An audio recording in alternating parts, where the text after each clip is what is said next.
Welcome to Eternal Christendom, consecrated to Our Lady for the glory of our Lord. I'm Joshua Charles. Just finished an interview I'm very excited for you all to see with my friend, Dr. Jennifer Roback Morse. Amazing woman, amazing story. We talk about her conversion and also her organization called the Ruth Institute. She founded the Ruth Institute as an interfaith international coalition to defend the family and build a civilization of love. And that line, civilization of love, comes from St. Pope John Paul II. So Dr. Morse is a Catholic and has an amazing reversion story as well, and how her reverting back to the faith after leaving it for a while, she realized the church was right on sexuality and family issues. So Dr. Morse was a campaign spokeswoman for California's winning Proposition 8 campaign. That was back in 2008. And Prop 8 defined marriage as the union of a man and a woman. Believe it or not, that won in California. She has authored or co-authored 6 books and spoken around the globe. Her work has been translated into Spanish, Chinese, Korean, Polish, and I think I'm pronouncing this correctly, Chuukese, the native language of the Micronesian islands.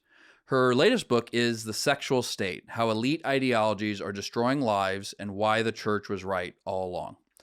She earned her PhD at the University of Rochester and taught economics at Yale and George Mason Universities for 15 years. She also did some work at Stanford's Hoover Institute. So Dr. Morse is an incredibly impressive woman.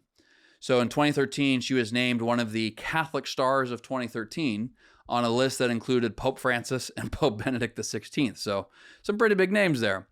In that same year, the Southern Poverty Law Center added the Ruth Institute, her organization, to their hate map as an anti-LGBT hate group. Of course, that's completely false. Dr. Morse and her husband are parents of an adopted child, a birth child, a goddaughter, and were foster parents for San Diego County to 8 foster children. In 2015, Dr. Morse and her husband relocated to Lake Charles, Louisiana, where the work of the Ruth Institute continues. So I also want to let you know about Dr. Morse's 6 books. We mentioned one of them, but her first one was Love and Economics: It Takes a Family to Raise a Village. The next one she wrote was Smart Sex: Finding Lifelong Love in a Hookup World. Man, that sounds relevant, especially with all those apps that people have these days.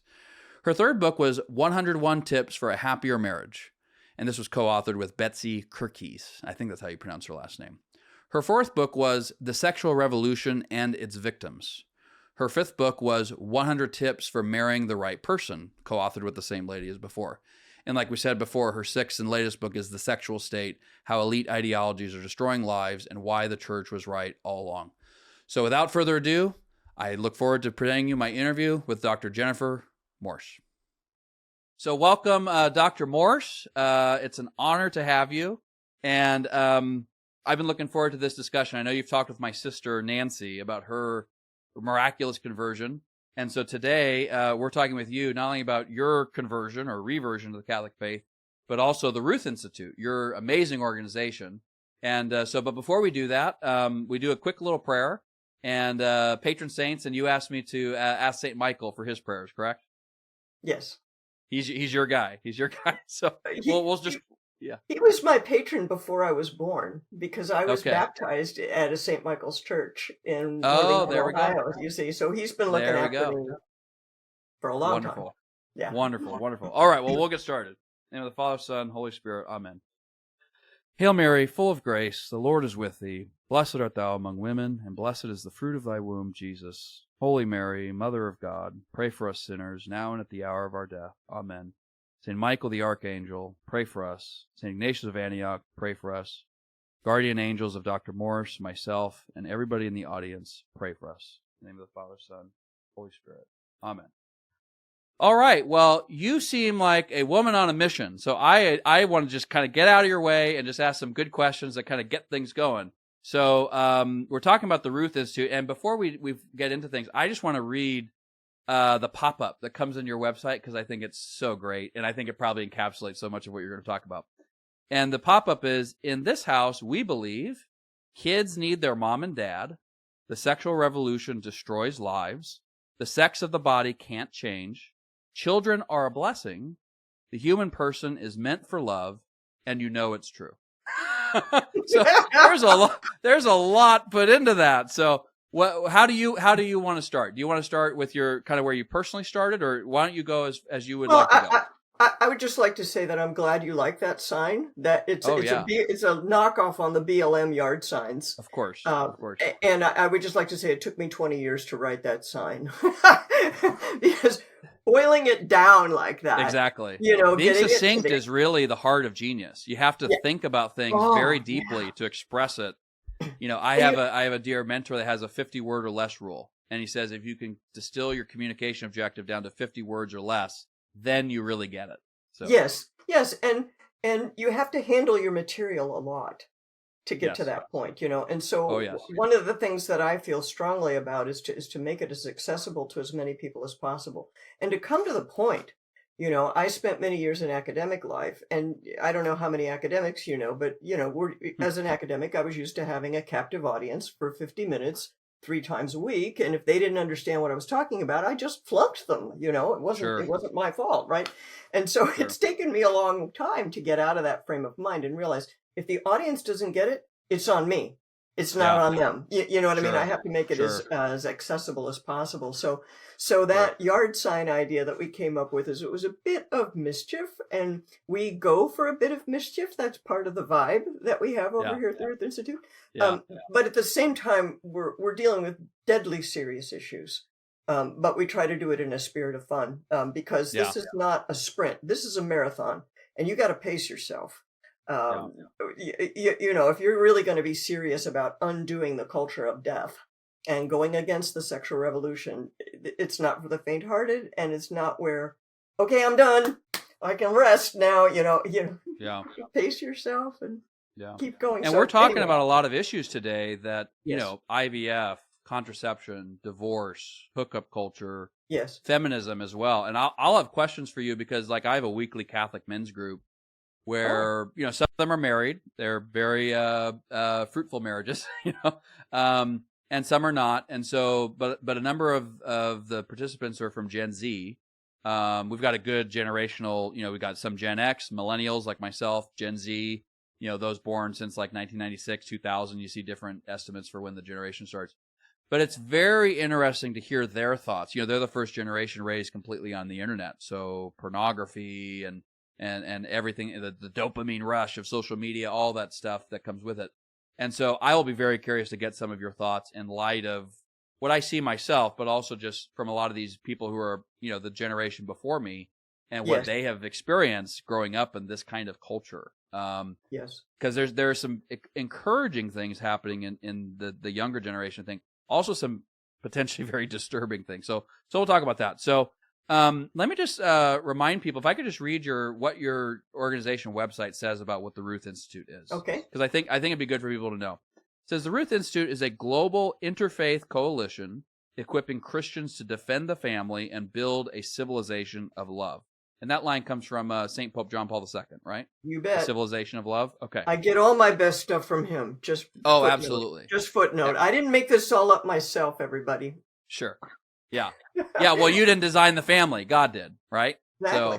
So, you're just helping us remember what God designed and what the church teaches. Yeah. The Ruth Institute has a dream. Then it goes over you. And you want to talk, you provide, you and the Ruth Institute provide decades of research to support individuals and families harmed by divorce. I'm one of those. The hookup culture and other forms of family breakdown. And then it says the Ruth Institute has a dream that all children be welcomed into life in a loving home with their own mother and father married to each other, which I just love. And so we'll cover some of the other stuff on your website, but why don't you just take it where you want? Where do you want to start? Your personal story, the conversion. I know there's a lot of overlap between your personal story of conversion and the Ruth Institute. So you start where you think the story is best to start. Okay. Well, I was born in 1953. Yeah, sure. But actually that's important because, as you already have alluded to, even a year of difference in age can make a difference in what was going on in the culture around you. And I've been the thing that you alluded to, I've been noticing that for years, that if somebody's even 2 years older or 2 years younger than me, our stories are going to have some common elements, but some real divergences because things change so rapidly. But anyway, I'm the third of 6 children in a Catholic working class family. Grew up in Columbus, Ohio. And I was the first girl to go to college. My generation was the first to go to college. And the oldest girl in the family. Everybody was keen that I should get a good education. And I graduated from Ohio State, had a degree in economics. But there were problems in our home, not terrible problems, but problems in our home, I suppose, of the scale that a lot of people have. And long story short, I married the first guy who asked me, which is a stroke of genius, right? I mean, because I was so smart, I knew what was going on. Even my 14-year-old sister knew that this was a crazy thing for me to be doing. But anyway. How old were you? I was 20. Okay. I was 20, yeah. And I got married in the Catholic Church. And after my marriage, I walked out of the church and said, I'll never go back to the Catholic Church again, because I was so mad at the priest who had his doubts about whether this was a great idea or not, right? And as I said, interesting. Yeah, and so I was like, like I know better, and of course, within time, it proved to be correct that it was a mess, and I ended up doing, just long story short, doing a lot of things I shouldn't have done. Ended up married and then divorced. I had an abortion. And of course I had moved in with the guy before I married him, right? And after being divorced and all of that, I didn't see anything wrong with what I was doing. I mean, I knew my life wasn't quite right, but I couldn't put my finger on why or, what the problem was. And by this time I was in graduate school in economics, and I was drawn to, this is an important part of the story actually, because I was drawn to free market economics because it was very sensible. It was very reasonable. It made sense to me. And in a sense, you could almost say that I saw it as the summum bonum. Is that the correct way to say the Latin? Sure. It's like, oh my gosh, the free market. This is good, true, and beautiful. This is it, you know? And so for a number of years, I was involved in libertarian politics. That was kind of that was how I became a conservative. All of that kept me out of the worst kind of left-wing stuff. And also helped me to see right away that feminism couldn't possibly make any sense, because the economics of feminism was, a single class in economics would tell you that it's not doable, that there's something undoable about what they're trying to do. And I had a PhD, for gosh sakes, so that it protected me from that, but it was still, obviously, an incomplete worldview, but I was really wrapped up into Could I ask two quick follow-up questions? Yes, one, please. just for the rest of the interview's sake, like, how are you defining feminism? I think that'd be helpful for people to know. It sounds like you talked about the economics of feminism doesn't work. I think you and I probably have the same basic idea, but just to explicate it for the audience. And then the other follow-up question would be like, what about economics attracted you as a young woman? Okay, let's do that one first. What about economics attracted me is that it was a handful of principles that appeared to me to be true. And you could use those principles to explain a lot. And if you're a libertarian, you could use them to explain everything, And so that's what was attractive about it. It was it was a self-contained intellectual coherent system, I thought. Okay. And you felt like you lacked that in the church? We'll come back to that. Okay. No, but the church was off the table at this point. Okay. Right? The church, that wasn't even a live option. Because, you remember, I graduated from high school, what was it, 1971. And, dissent was in the air, and nobody knew where Vatican II was all going to land. And, and I wasn't tracking all that stuff all that much, but, but it was just kind of in the air. I mean, let me put it this way. The associate pastor at my parish where I grew up, he ran off and married the lady who was the Girl Scout leader. Oh, man. This kind of stuff is going on, right? So there's a lot of chaos. So, but anyway, that's what was attractive about free market economics, Josh. And I think a lot of people are drawn to it for that reason. They're looking for something coherent. Feminism, I don't want to go too much into how I define feminism because it's a big blob, Fair enough. But at that time, what seemed to be attractive about it was careerism. I was very sold on careerism. But I already knew that creating complete equality couldn't work. I already had an intuition that couldn't possibly be true. That what it would take to make everybody equal would be a world you wouldn't really want, and that would be somehow unnatural and stuff like that. So that's what I thought of it at that time. And if you don't mind, I'd rather wait until later. Sure. To give my mature thoughts on on what feminism is. Okay. So careerism, that would just basically mean that, and this may be part of the more mature thoughts you mentioned, but just that both sexes, like a husband and a wife, could be out of the home equally working. Yeah. Yes. Yeah. Okay. That one of the problems of my family, the family that I grew up in, is my mom felt trapped in her marriage. And so she conveyed to me in no uncertain terms that I needed to get an education, I needed to have a job, I needed to be independent. So there's that kind of fear element. And then there's the ego element, which says, I'm so great. You go, girl, it's the whole competitive thing, right? Then the whole ego thing, in a way, that kind of feminism is the first pride movement, right? Because it's all appealing to female pride. Sure. The whole you go of Eve and what? Yeah, sure. What's that? You may have not intended this, but it made me think of Eve. Just the fall of our race. It goes back to Eve, just like male cowardice goes back to Adam. Yeah, that's right. That's right. Yeah. It's kind of an old problem, not unique to me. I guess we can take solace in that. But anyway, so let's see. Jumping over that, I was on track to get a doctorate in economics, and I studied at the University of Rochester and did a postdoc at the University of Chicago, got my doctorate. My first teaching job was at Yale University, and I knew I wouldn't get tenure there because nobody did. That was kind of the way that worked. But by this time I had moved in with another boyfriend. I had a new guy that I met in Chicago, and he moved to Yale with me. And during that period of time, in the 5 years that I was at Yale, he and I got married. You'll find it humorous. We got married in Timothy Dwight Chapel, and we wrote our own vows, and we found a guy to solemnize our marriage, who was a friend of ours in the Libertarian Party, who was a minister in a tax dodging church.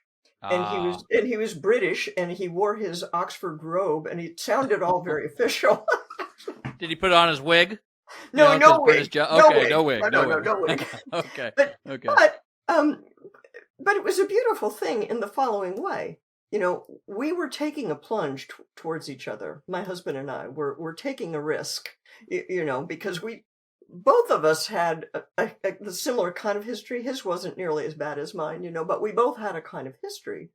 And we both had problems in our families of origin, which lots of families do, but still, we were scared, but we wanted it. Somehow it was calling to us that we wanted it. Oh, I almost forgot something very important. We had a dog. My husband got me a dog before we got married, so we used to joke around that Newton, the dog, was our love child. Because we had him before we were married. Fair enough. I wouldn't be surprised there are people out there these days that can claim that's possible in reality. with what everybody's claiming these days. Yeah. Oh dear, don't even go there. But so did your husband have a Catholic background? No. He was raised Anglican. And was not a believer, is not a believer, as a matter of fact. Okay. Yeah. And so then we moved to the Washington, D.C. area, where I took a position at George Mason University, which is a much better fit for me intellectually because it was a big free market school. James Buchanan was on the staff when I got there. The year after I got there, he won the Nobel Prize in economics. We were close colleagues, during the years that I was there. So it was a very... And you were also at Chicago, which people need to know. You were also at the University of Chicago. And people need to know that's like a mecca of, conservative legal thought, economic thought, the Chicago school and whatnot. Right. So, yeah. But at the time I was there, Milton Friedman had retired. George Stigler was still around. But Gary Becker was at the micro seminar every week. I saw Gary Becker every week, kind of thing. Did you meet Friedman? Oh, I have met Friedman before. Yeah. Okay. How was he? Yeah. He's funny. I mean, he's funny guy. Very short. When you see pictures of him, he's a very short man. I didn't realize how short he was one time. Yeah. But I idolized those guys. Okay. I mean, I'm kind of glad you brought them up because I idolized those guys. I mean, I thought they were, I thought they had the Holy Grail, that they had the key to understanding everything. But and because of that, I have an idea how libertarians think. I understand that whole way of thinking, and I had always hoped that I would be able to reach some of them, but I don't know that that's true. But anyway, once we got to Mason and it was clear I was going to get tenure, I said, honey, it's time for us to start a family. And I had a plan, Joshua, and I'm going to spell this plan out. I've spelled it out in public many times. I'm not ashamed of it. It's a little bit embarrassing, but I'm not ashamed of it. My plan was that I was going to get pregnant in May. I was going to get pregnant and have the baby in May, take care of the baby during the summer, and then put the baby in daycare and go right back to work and never miss a day of work. Okay. I had female colleagues at Mason who had done that, and among them, they had maybe 10 children, and they had never missed a day of work. This was the kind of, that's careerism right there. Sure. Right. In order to compete with the men, you have to act like a man, so you go right back to work. So this is in the 80s now we're talking. Well, imagine my surprise when the baby did not arrive during the month that I had set aside for it. So, right?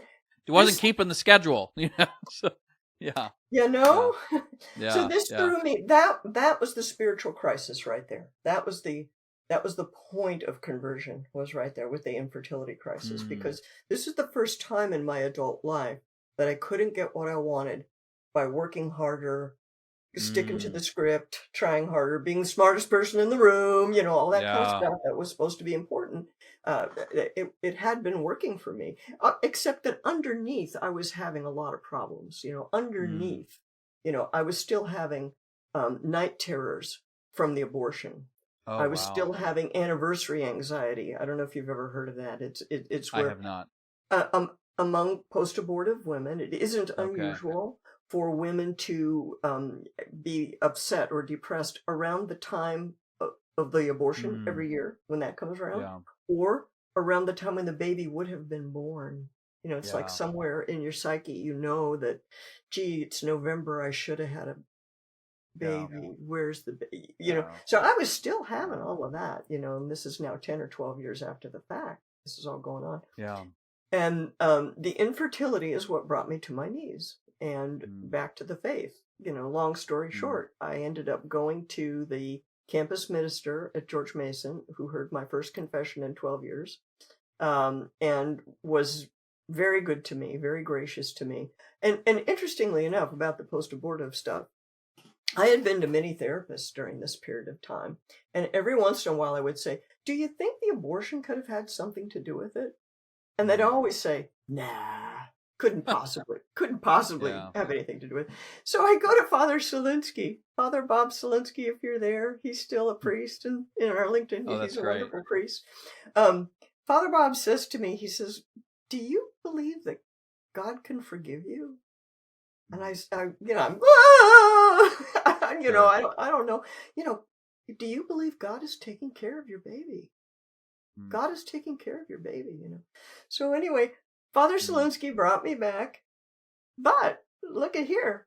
I'm married. I'm divorced and remarried, so we have this situation that has to be dealt with. Father Selinsky did not pull any punches, did not, he was very compassionate, very gracious, but he did not cut any corners. He said, this is what you need to do. You need to, here's the process if you want to, see whether this is null, whether your first marriage is null. Here's how we go about finding that out, and so he walked me through that whole process. And if it's not, then you have a decision to make about whether you're going to stay married and you stay with the man you're married to, and so on and so on. So, it was all like, then there was a period of time that was, where I was going to mass, but not receiving communion. Yeah.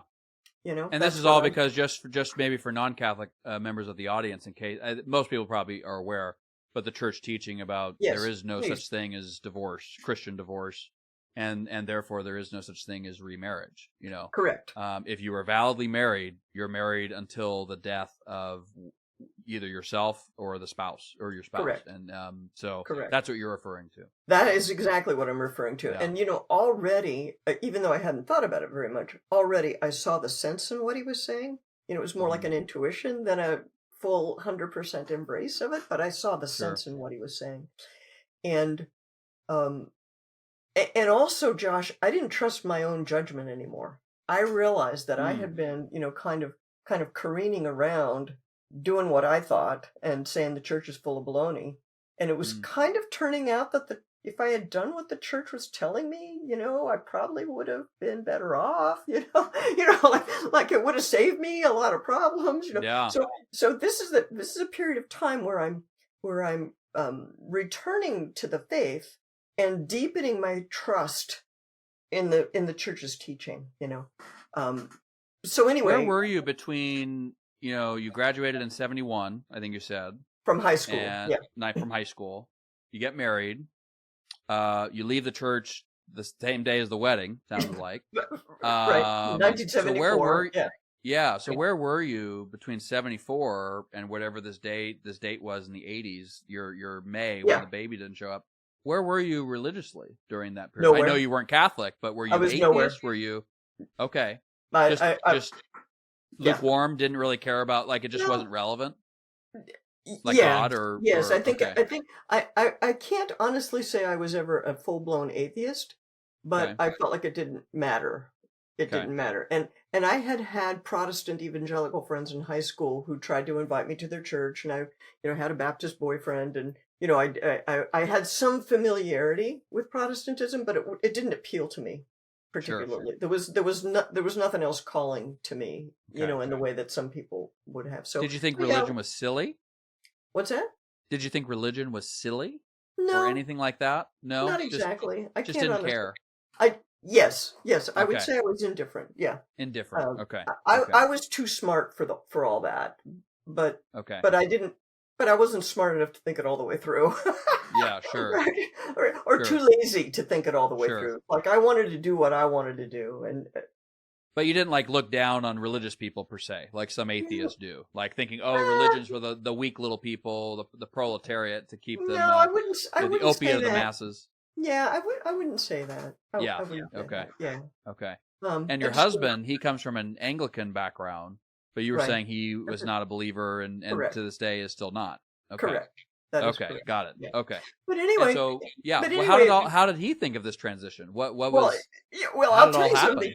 Yeah, he was a little bit freaked out. I'm not going to lie. He was like, this was not part of the deal. He married a fellow libertarian. He didn't marry a Catholic. What the heck? What's going on here?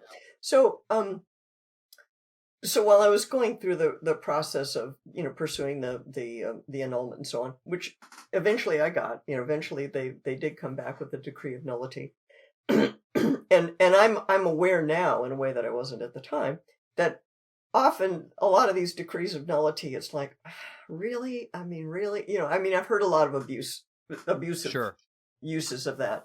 But all I'm going to say is I'm grateful that I got it. I don't take it for granted, and to this day, Josh, I know, because I have a sacramental marriage, I know that God wants me to love my husband. That is my number one vocation, loving this particular man. Always, God wants me to love him. Full stop. Till death do us part. Yeah. And in whatever the situation might be, a lot of times discerning exactly what love looks like is not the easiest thing. Sure. But that's okay. Okay. So anyway, where were we? Well, so we had to get remarried.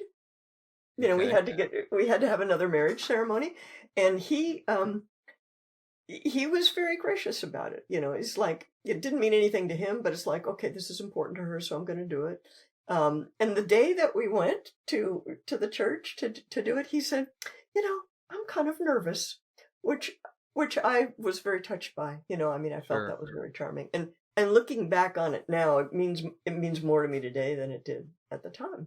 Because we have now 40 years of marriage, 40 years, according to the state of Connecticut. We were married we've been married 41 years. According to the Catholic Church, we got married in 1988.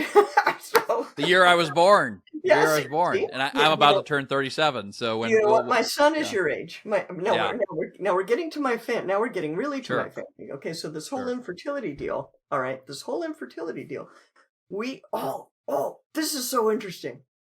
First of all, you know how God uses everything that you've ever done, including your sins and including the terrible things that God can use all of that. Okay, so I've been through infertility. So if I say artificial methods are not moral, nobody can say to me, "You don't know what it's like." Actually, I do. You know the desperation of not being able to conceive. Yeah, I do know what it's like. And for some reason, which is not entirely clear to me, the use of artificial methods never appealed to me. You know, I was desperate, and we did all sorts of diagnostic stuff, you know, and so we corrected what we could correct, and then we released it, you know, then we and back in the day, you know, this is back in the day before it's been so normalized like it is now. You know, I didn't know anybody who'd ever done this, you know, that kind of thing. But my husband would watch these programs on like PBS. It'd be like a science program.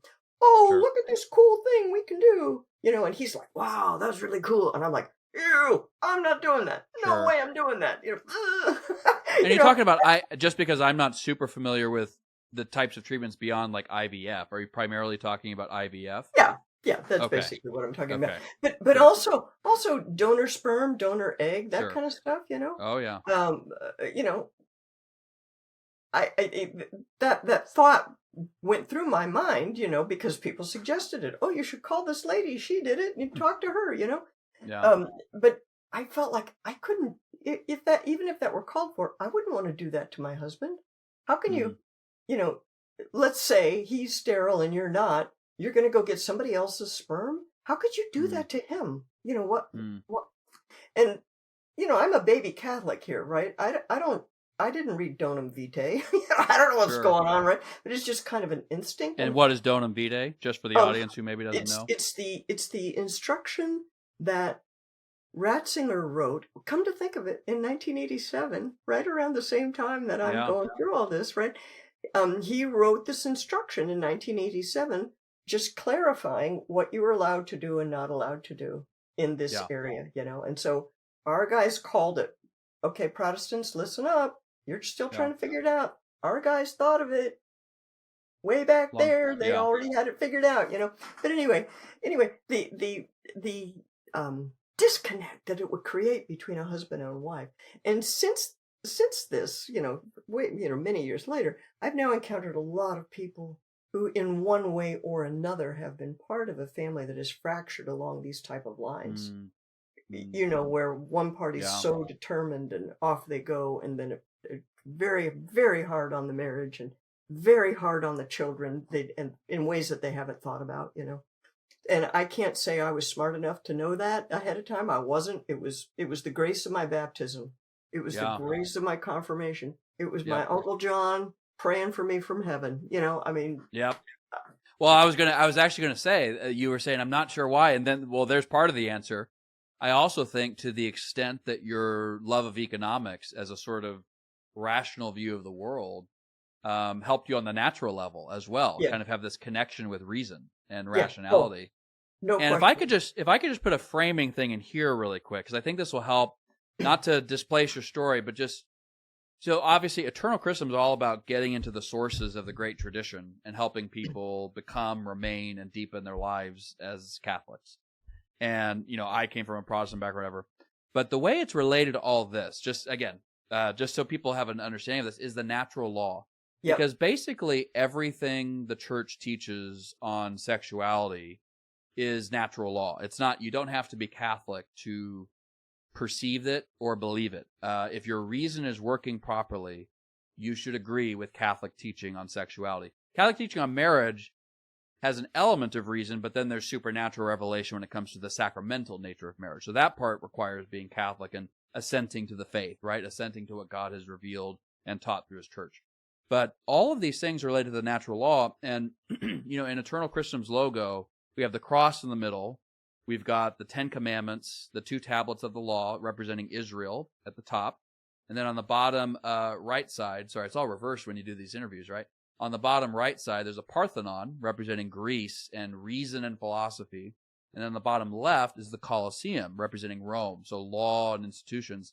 And so the logo is meant to communicate this idea, kind of Paul's phrase that Christ came in the fullness of time. This is from Galatians 4:4. So this special moment of time, many church fathers talk about this, where the Roman Empire had basically pacified 3 continents.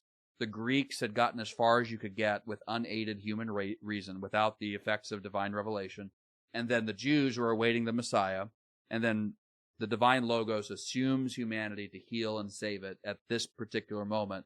And from that moment forward, spreads to the ends of the earth. And now it basically has reached the ends of the earth. And so this is important on what you're talking about, because God prepared the way. And Cardinal Ratzinger, when he was Pope Benedict, talked about this in his Regensburg address, that God prepared the way through the Greeks for philosophy and reason. The Greeks got, the better ones, Plato, Aristotle, they got so far. They believed there's one God, some of these figures, that the soul was immortal, that it would be judged in the next life for how it conducted itself. So they arrived at many truths through reason alone, but they could only get so far because God hadn't disclosed himself to the world as he would through Christ. So, but all these books back, there's a working library. So these church fathers, these saints, the church itself, in Vatican I in particular, talks about human reason and that it can reach these truths. So I want that to be kind of the framework for this, because you talk about it on your website a bit, that you don't have to be Catholic to believe a lot of what you're going to talk about. This is natural law,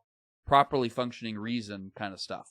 So do you know, while you're talking, it occurred to me a couple of years ago, I wrote an article for the National Catholic Register. I've been writing for the Register literally for 25 years. It's crazy. Sure. But I wrote an article called "The Man from Macedonia, the Philosopher's Favorite Bible Verse." Okay, so in the Acts of the Apostles, Acts 16, St. Paul has a vision of the man from Macedonia who says, "Please come over here and help us." And prior to that time, they were going to go to Asia, but the Holy Spirit stopped them. And so Pope Benedict said somewhere, I forget exactly where, but he said somewhere, the fact that Paul went to Greece, right, is how we were opened up to reason, and how that, the beginning of that process, It's go back and read that passage in the Acts of the Apostles. It's really a freak. Well, and then in Acts 17, the very next chapter, that's when Paul commends the Athenians, kind of the center of Greek philosophy, for they had an altar to the unknown God. Yeah. And so he's commending their... I see you're very religious. I see you're very exactly. religious. Yeah, exactly. And then I will declare to you this unknown God who you are acknowledging partially. I am here to declare him to you. Right. So, and that's where revelation grabs a hold of reason and lifts it up and illuminates it into the fullness of truth. So anyway, that's the Catholic vision. So, but when we're talking about these things, I just think it's very important for people to know, and I think you should talk about this too, whenever you feel appropriate, that you do not have to be Catholic to believe these things. And actually, traditionally, a lot of the Christian denominations that separated from the church historically used to believe and assert these things as well. So anyway, I don't want to get too ahead. I want you to be able to tell the story how you see fit, but that's the broader context for eternal Christendom and how this all fits, it's completely consistent with the ethos of the Ruth Institute. And if it sounds familiar, it's because it is not because Josh and I are geniuses. It's because Josh and I are drinking from the same well, and it's a very deep well. It's a very deep well, y'all. And come on over, partake, But let me just finish the last bit of autobiographical stuff, and then we can go full on into philosophy and social policy and all the rest of it. But we resolved our infertility in 1991. We agreed, we put in our paperwork to adopt from Romania, which in 1991 was just opening, right? Yeah. Fall of the Iron Curtain. The fall of the Iron Curtain. Fall of communism, Ceausescu had been assassinated by his people because he was so bad. And it was kind of opening up that there were Eastern European adoptees, children who were available to be adopted. And so we put in our paperwork and said, okay, well, this is what we'll do. I was at peace with that. My husband was at peace with that. But, So in January of 1991, we get a call from the adoption lady saying, we have a little boy for you. He will be 2.5 when you get him. We know his name and his birthday, and he's described as being in good health. What do you say? And we said, sure, why not? When you've been infertile for 4 years, you don't really believe a baby's ever going to come. So it's like, sure, send us the little boy, no problem. Sure. And then 10 days later, I went to the doctor with a head cold and found out that I was pregnant. So we ended up having two babies, two children within 6 months. Okay, so our son arrived in April of 91. Our daughter arrived in October of 91. And I'm here to tell you that nothing in my econ background prepared me for what we had to deal with there. And my husband, the engineer, maybe even less prepared, right? I mean, it's just a whole new world, for us to, numbers people, science people, nerdy. Yeah, models, predictions, hypotheses. Yeah. It's like, so, but on the other hand, we were very well prepared because we could understand what we were seeing. At some point, it became clear what we were seeing. That if you ask yourself this question, what difference does it make whether you have your mother and father with you? What difference does a parent make in the child's life? We had the answer right there in our hand, in our nursery. Because our little girl was born in the normal way, arrived in the normal way, developed in the normal way, nothing unusual about her development. Everything for our son was difficult, complicated, convoluted, and there were other kids in other families. There was sort of a whole batch of kids that came over from Romania around the same time. We were in the first batch of people in 1991. That's why I always mention the day, And all the kids had the same set of problems. So you can't say there's just something weird about this kid. No, something developmentally has happened to all of them that is causing all of this chaos and emotional difficulty and lack of being able to speak and unwillingness to look you in the face and and fear of being touched and being upset because the cloth feels funny on them. Their socks bothered them. All kinds of little things bothered them. They had sensory integration problems and speech problems. And so for about 10 years, we were completely absorbed in dealing with what was right in our face, How old was your son when he came over? Was he like an infant? He was 2.5 years old when he came over. Okay, so he was born in 1988. Okay. So I'm old enough to be your mother. Okay. You are. Okay, so if I get maternal on you, you just have to. Or we could say I'm young enough to be your son. Yeah, we could say. We could also do it that way.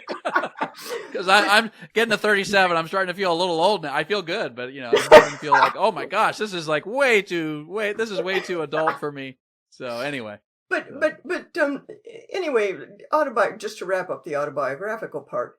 I was trying to do a full-time job at George Mason in part-time hours, and it really wasn't working. I mean, it was a lot of stress, and and I had people telling me, "Oh, don't worry about it. Don't worry about getting a nanny. Don't worry about daycare." We couldn't put him in daycare, Josh. He couldn't function in daycare. It would be cruel to put him in daycare. We tried, which is like, because that's the template. That's the template for an educated woman, professional woman. That's what you put them in daycare, it's fine. Sure. It was like, no, this is not fine. This is crazy. He doesn't need institutional care. No, he's had enough of that, Yeah. So 5 years later, 1996, my husband says, I got to get out of Washington, D.C. because he's a real nuts and bolts engineer, not a social engineer. Right. Yeah. So he's all, I got a job in Silicon Valley. What do you say? I said, I'm ready. Let's get me out of here. Let's go. Okay. And the old Jenny would have said, I can't go unless I have a job at Stanford that's comparable to the job I have now. Blah, blah, blah, blah, blah. Sure. But by this time, I was ready. I mean, get me out of here, and for that. But also, Josh, because I trusted. I was ready to trust the Mother of God, that she wasn't going to leave me hanging. I was ready to trust the church that this was obviously the better part, this is choosing the better part. One way or the other, it'll be okay. I don't know how it will be okay, but it will be okay, So had your worldview changed at this point to like sort of I know you're trusting the church's teaching more. Like, had you consciously sort of thought in your mind, I reject careerism, or were you kind of more on a trusting sort of surrender to just the path that seemed right in front of you, if that makes sense? It's not an either or. I mean, okay. Yeah, both. I was seeing. Okay. I had already had a glimpse that the careerist thing was not right. The careerist thing couldn't be right. The infertility teaches you that. Okay, and there are millions of women like me, who wait too long. Oh, I see. Okay. You see what I mean? Okay, so that was already enough to throw that whole careerist mentality into a different light. Sure. It's like, whoa, I was cheated here. I was cheated. I participated in my own deception than cheating, but this was completely false. So Jordan Peterson has talked a lot about that a lot of women are. Jordan Peterson has talked a lot about this, that a lot of women just fall for this lie. And you can't blame them. It's what their whole world tells them. It's what even conservative Christians will tell their kids this, their daughters this, that it should all be about career. Yeah. And I keep delaying having children. Yeah. And Oh yeah. So I was already out that door, So we went to Silicon Valley, and at that point, I didn't know how it was going to go, but I was ready to say my family comes first. If I can get a part-time job or something like that, that'll be fine. But family comes first. So after I'd been there about 6 months, I called up John Razian, who was the executive director at the Hoover Institution at Stanford.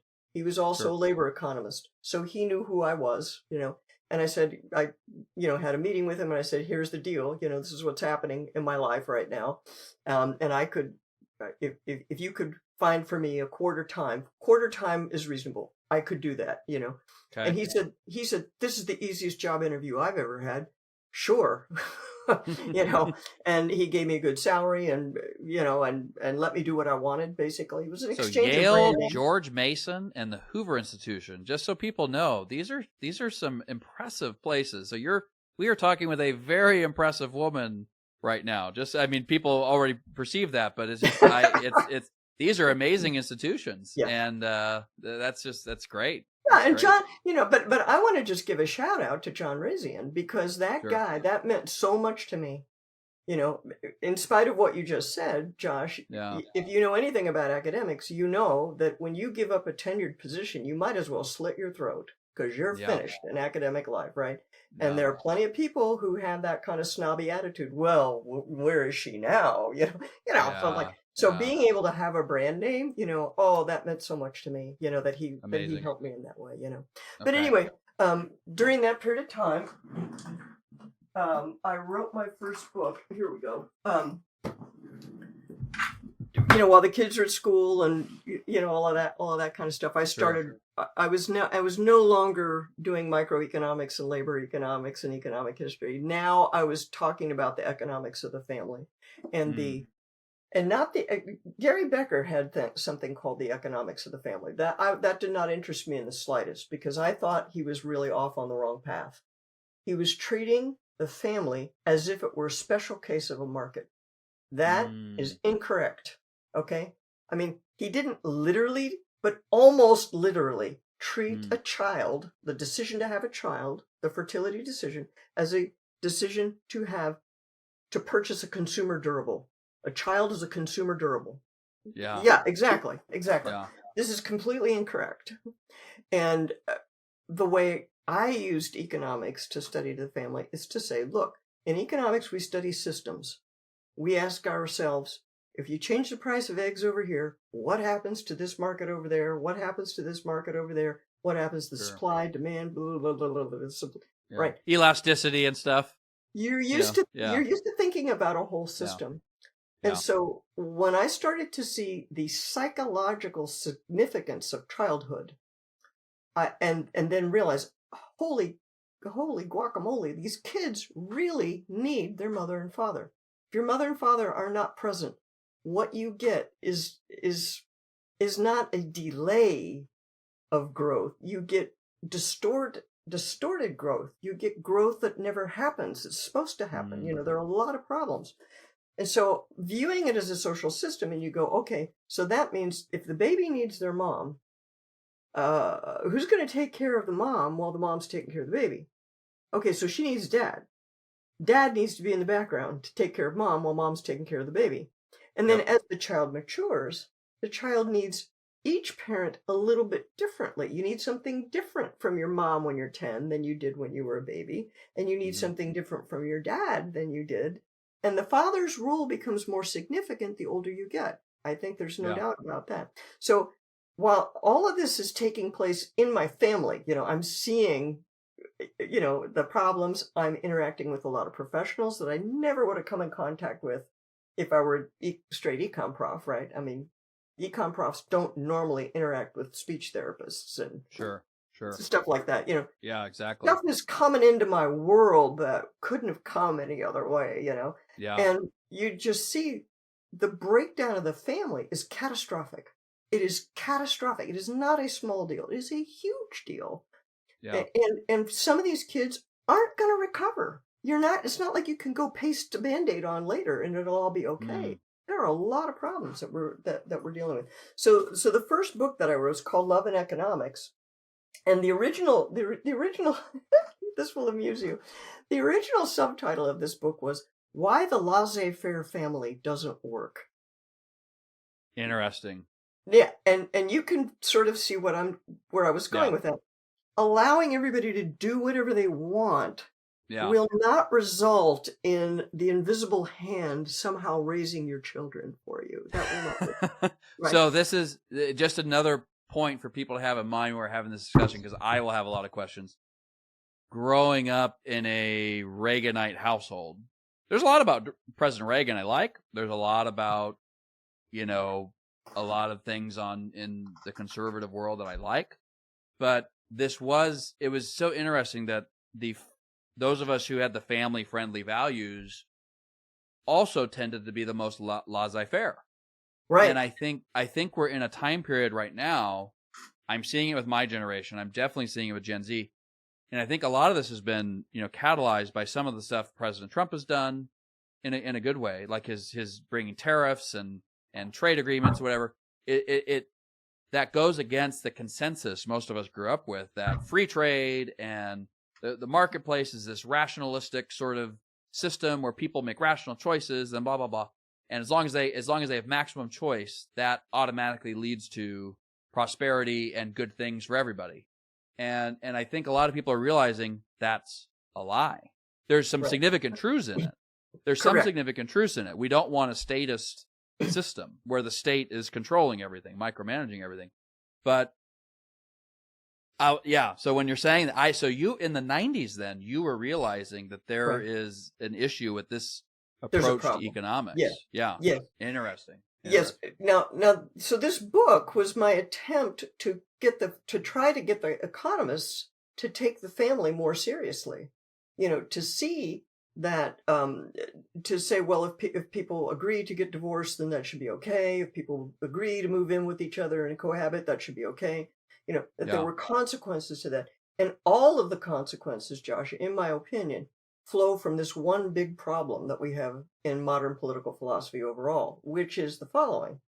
Modern political philosophy, going back to Hobbes, is all about contract. Right? Yeah. We have a contractarian view of the political system. The legitimacy of the government is based on the consent of the governed. Okay, that sounds good. But what about, and I used to give introductory talks on libertarianism, okay? And we talk about people consenting and agreeing and all that. Oh yeah, okay, that sounds great. But wait a minute, what about children? Children can't give their consent. What happens then? And I would always say, well, that's the subject for a more advanced lesson. But that time never came for the advanced lesson, right? And in point of fact, this, if you really meditate on it, you will see that modern political thought and modern political life is really hampered by not understanding that children are legitimately dependent. They have a series of needs that are hardwired and that are pretty much non-negotiable. And if you're going to have adult society, you got to somehow get people from infancy to adulthood.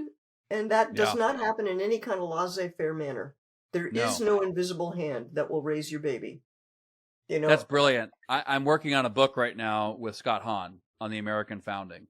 Oh, nice. And okay. we're certainly praising elements of the founding, but we'll have some severe criticisms as well. And one of them is exactly what you're talking about, this contractarian approach to legitimacy and authority. And it stems from many different places. Hobbes is obviously one of them, but in the 18th century, you know, Jean-Jacques Rousseau, whose famous social contract opens with the line something like, you know, man is born free but is everywhere in chains, something like that. And so it's this idea that, I mean, John Locke said something similar, that we're born in this mythical state of nature. And it is mythical. It doesn't really exist. Right. We're born in this mythical state of nature where we're free, you know, and freedom in the sense, in a libertarian sense, we can just make a bunch of choices unhindered. But because we tend to interfere with others' freedom of choice, we need to contract with a state that can enforce a sort of bubble of autonomy around each individual. But of course, when you define freedom that way, there's no moral order to it. It's an amoral view of freedom. Even for those who want to say, well, religion's got to be, well then religion will infringe what choices you can make in some ways. But no, you're right, is like children kind of refute this social theory, and all of us were children.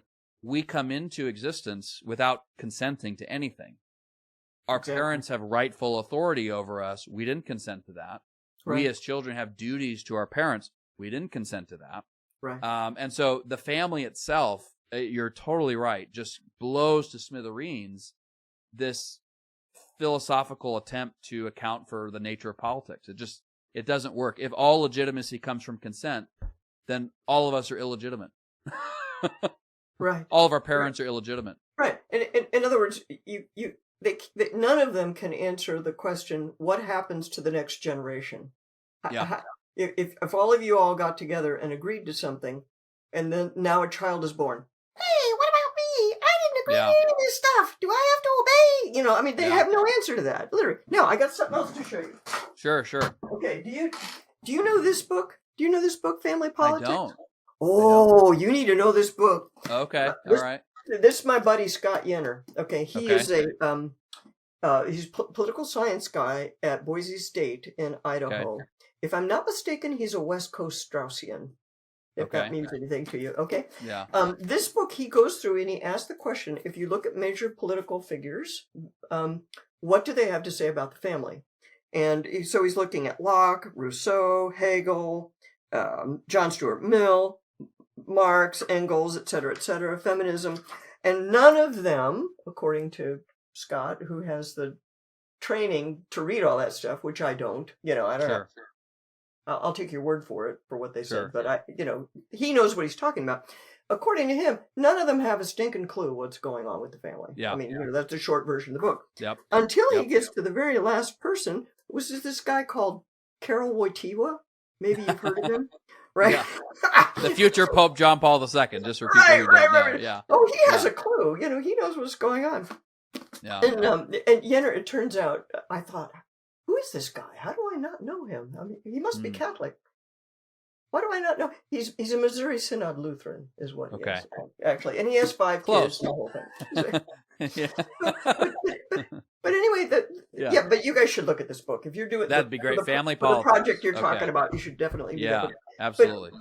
But anyway, I mean, the big picture here is that there is a constitution to the family. If you think about a constitution as being the rules of the game and the structure of society that defines how all other choices are getting made, right? Every society has a set of rules about who gets to reproduce and under what terms and who you get to have sex with and all that kind of stuff. Every society has that. We are the first people in all of human history, as far as I know, who have ever attempted to say there are no rules. Everybody can do what they want. And we're, and look at us. I mean, look at it. So let me put a few points on the table and have you interact with them, if that's okay. So my understanding is that the term economics actually comes from a Greek word that refers to household management. That's true. The word economics is based on the family. We've now kind of made it into this and there's value to this, but it's kind of like this abstract science about society as a whole, but it's forgotten its fundamental unit. That gets to my second point is I think a lot of this is clarified if people, and I think you can be a right-wing or a left-wing liberal if you believe the individual is the fundamental unit of society. Right. But you immediately leave that framework, which is, let's be honest, that's the framework of the vast majority of our politics. Yes. You immediately, and the left and the right agree on that. They agree that the individual is the fundamental unit of society. Right. Whereas what we're saying, what the church has always said is, no, the family is the family is the fundamental unit. It doesn't mean the individual doesn't matter, and by no means. But that we're kind of, that's why the family is a reflection of the Trinity, because the Trinity, like ultimate reality, is a communion of persons. And none of us come into existence apart from a communion of persons. None of us. That's so right. How can the fundamental unit be something none of us ever are? Right. Isn't that interesting? I've never quite phrased it that way, but the fundamental unit cannot be something that none of us ever are. None of us are just individuals. We're not like fungus growing on a rock, right? That's somebody just or from a tree or whatever. We grow from a communion of a man and a woman out of which we come, which is very similar to the Father begetting the Son, and their love is the Holy Spirit, and the three persons. And so this is so fundamental. And once you get that initial question right, what is the fundamental unit of society, family or the individual, all sorts of consequences flow from it. Right. How would you respond to all that? So I agree with everything you said. I'm going to back up a little bit. Sure. Because to just kind of describe how I ended up concluding that. Right. Yeah. I mean, you can get there if you know what to look for in ancient Christian teaching. If you don't stumble into some crazy heresy or something, but if you really understand the nature of Jesus Christ and the Trinity, you can get where you just got. You can do that. I didn't get there that way. Okay. I got there from the observation, the very clear observation that a child bonds with his mother. Every child needs to bond with the mother. This is now proven as a physiological fact, okay? So these orphanage kids, these kids in foster care, they're not able to bond with somebody reliable, okay? And what happens to them, Josh, and here again, body-soul composite. This is another thing that the church teaches, that you're not just a body, you're not just a soul, but you're a composite. Yep. When you're born, and if your brain were fully developed at birth, you would not make it down the birth canal without killing your mother. Okay, I mean that's you hear all of this about the brain develops until 21 and blah blah blah blah. Well, the reason is because you wouldn't fit. That's interesting. I didn't make that connection. Yeah. I mean that it's a reason. I shouldn't say it's the reason. Like I know the mind of God or whatever. But I mean it would be a serious design flaw. Let's just say. It's a biological reality, but I hadn't thought of that. That makes sense. The biological reality is that your brain, your brain's not fully developed. But one of the parts that develops after birth is the part that governs your ability to be in relationship with other people. It's called the limbic brain. It's the part that allows you, I can look at your face and tell whether you're getting it or not, or whether you're laughing at me, or whether you're mad or something like that. It allows you to have emotional intuition and to connect with people and to care about people, to actually care about people. You know where that develops? It develops when you are in your mother's arms and she's looking at you. Literally, the eye to eye, heart to heart contact is helping your baby's brain develop. Okay, so it's like what's built into our body is the need for love, the need to love and be loved. That's built into the body. Back in the day, I think it was like during World War II, after World War II, there was this guy who discovered the thing that he called hospitalism. And it was kids who were in hospitals. Everybody's freaked out over germs. So we keep the kids isolated so they don't get germs, nothing contagious happens. And what this guy observed, I think his name was Rene Spitz, I think was his name. Anyway, he did videos of these children. And over the period of a week or two in isolation from their parents, you could see them just kind of wilt. you could see their affect just kind of, their little psyches just kind of, sure, they were distressed by the fact that they're separated from their mommies. So there's and then there's this phenomenon. It's called psychosocial dwarfism. The Kasper Hausberg. I have to look it up. It's in the footnotes of that first book. All good. The fact that sometimes when people adopt kids from orphanages, they're smaller than would be typical for their age. But after they've been in a home for a while, they grow. Okay? And what they have discovered is that the presence of your mother or a loving caregiver stimulates your growth hormones. Okay, so there's all of this stuff that has to do with the connection between you and your mother that helps you to develop physiologically, but also psychologically. The scariest thing that can happen with a child who's been isolated or left alone too long is what is called attachment disorder. And this is where the child literally never bonds with anybody, never connects to anybody, never cares about anybody. And that child, one of the things that will happen is that they don't develop a conscience. You can't control, they don't care what anybody thinks of them. So there's no internal brakes on their behavior. You know what I mean? Sure. I forget the distinction between sociopath and psychopath, but what's that? Sociopath. The word you're looking for is sociopath. Yeah, that's what happens. If they just don't have a conscience. They don't have a conscience. They don't care. They don't care. And you'll see this in kids who've been in orphanages, or you see it in kids who've been in foster care too long, too many disruptions, not enough bonding, And when I wrote Love and Economics, we were still in the throes of child rearing. But we could see the light at the end of the tunnel that our boy was going to be okay. But that's what's freaked us out. I mean, that's what we're scared of, And how is he doing today? Oh, that's the nightmare. I mean, you think about the school shooter. Yeah. You think about the school shooter. The worst call you can get is not your child was shot. The worst call is your child just shot up 12 kids at a school. I mean, that's like, we were really, now we never had anything remotely that bad, but it got our attention. Let's put it that way. Have you seen the interviews of Sue Klebold? Who's Susan Klebold, the mother of Dylan Klebold, one of the Columbine shooters? Oh no, I've never seen you should look it up because I feel for her. She has done a number of interviews and wrote a book about coming to terms with her son becoming one of the Columbine shooters. Yeah. And so it's a fascinating, just per what you were just saying, it's a fascinating. It's gut wrenching too, but I appreciate her honesty about it. It's astounding. So how's your son doing today? He's doing good. He's doing good. He finished high school and he's got a job and he's got his own, and he lives on his own, which we were never sure that would be possible. So he's doing fine. And the best part, if I could say this, he's a very tender-hearted guy. He's a very tender-hearted, generous guy.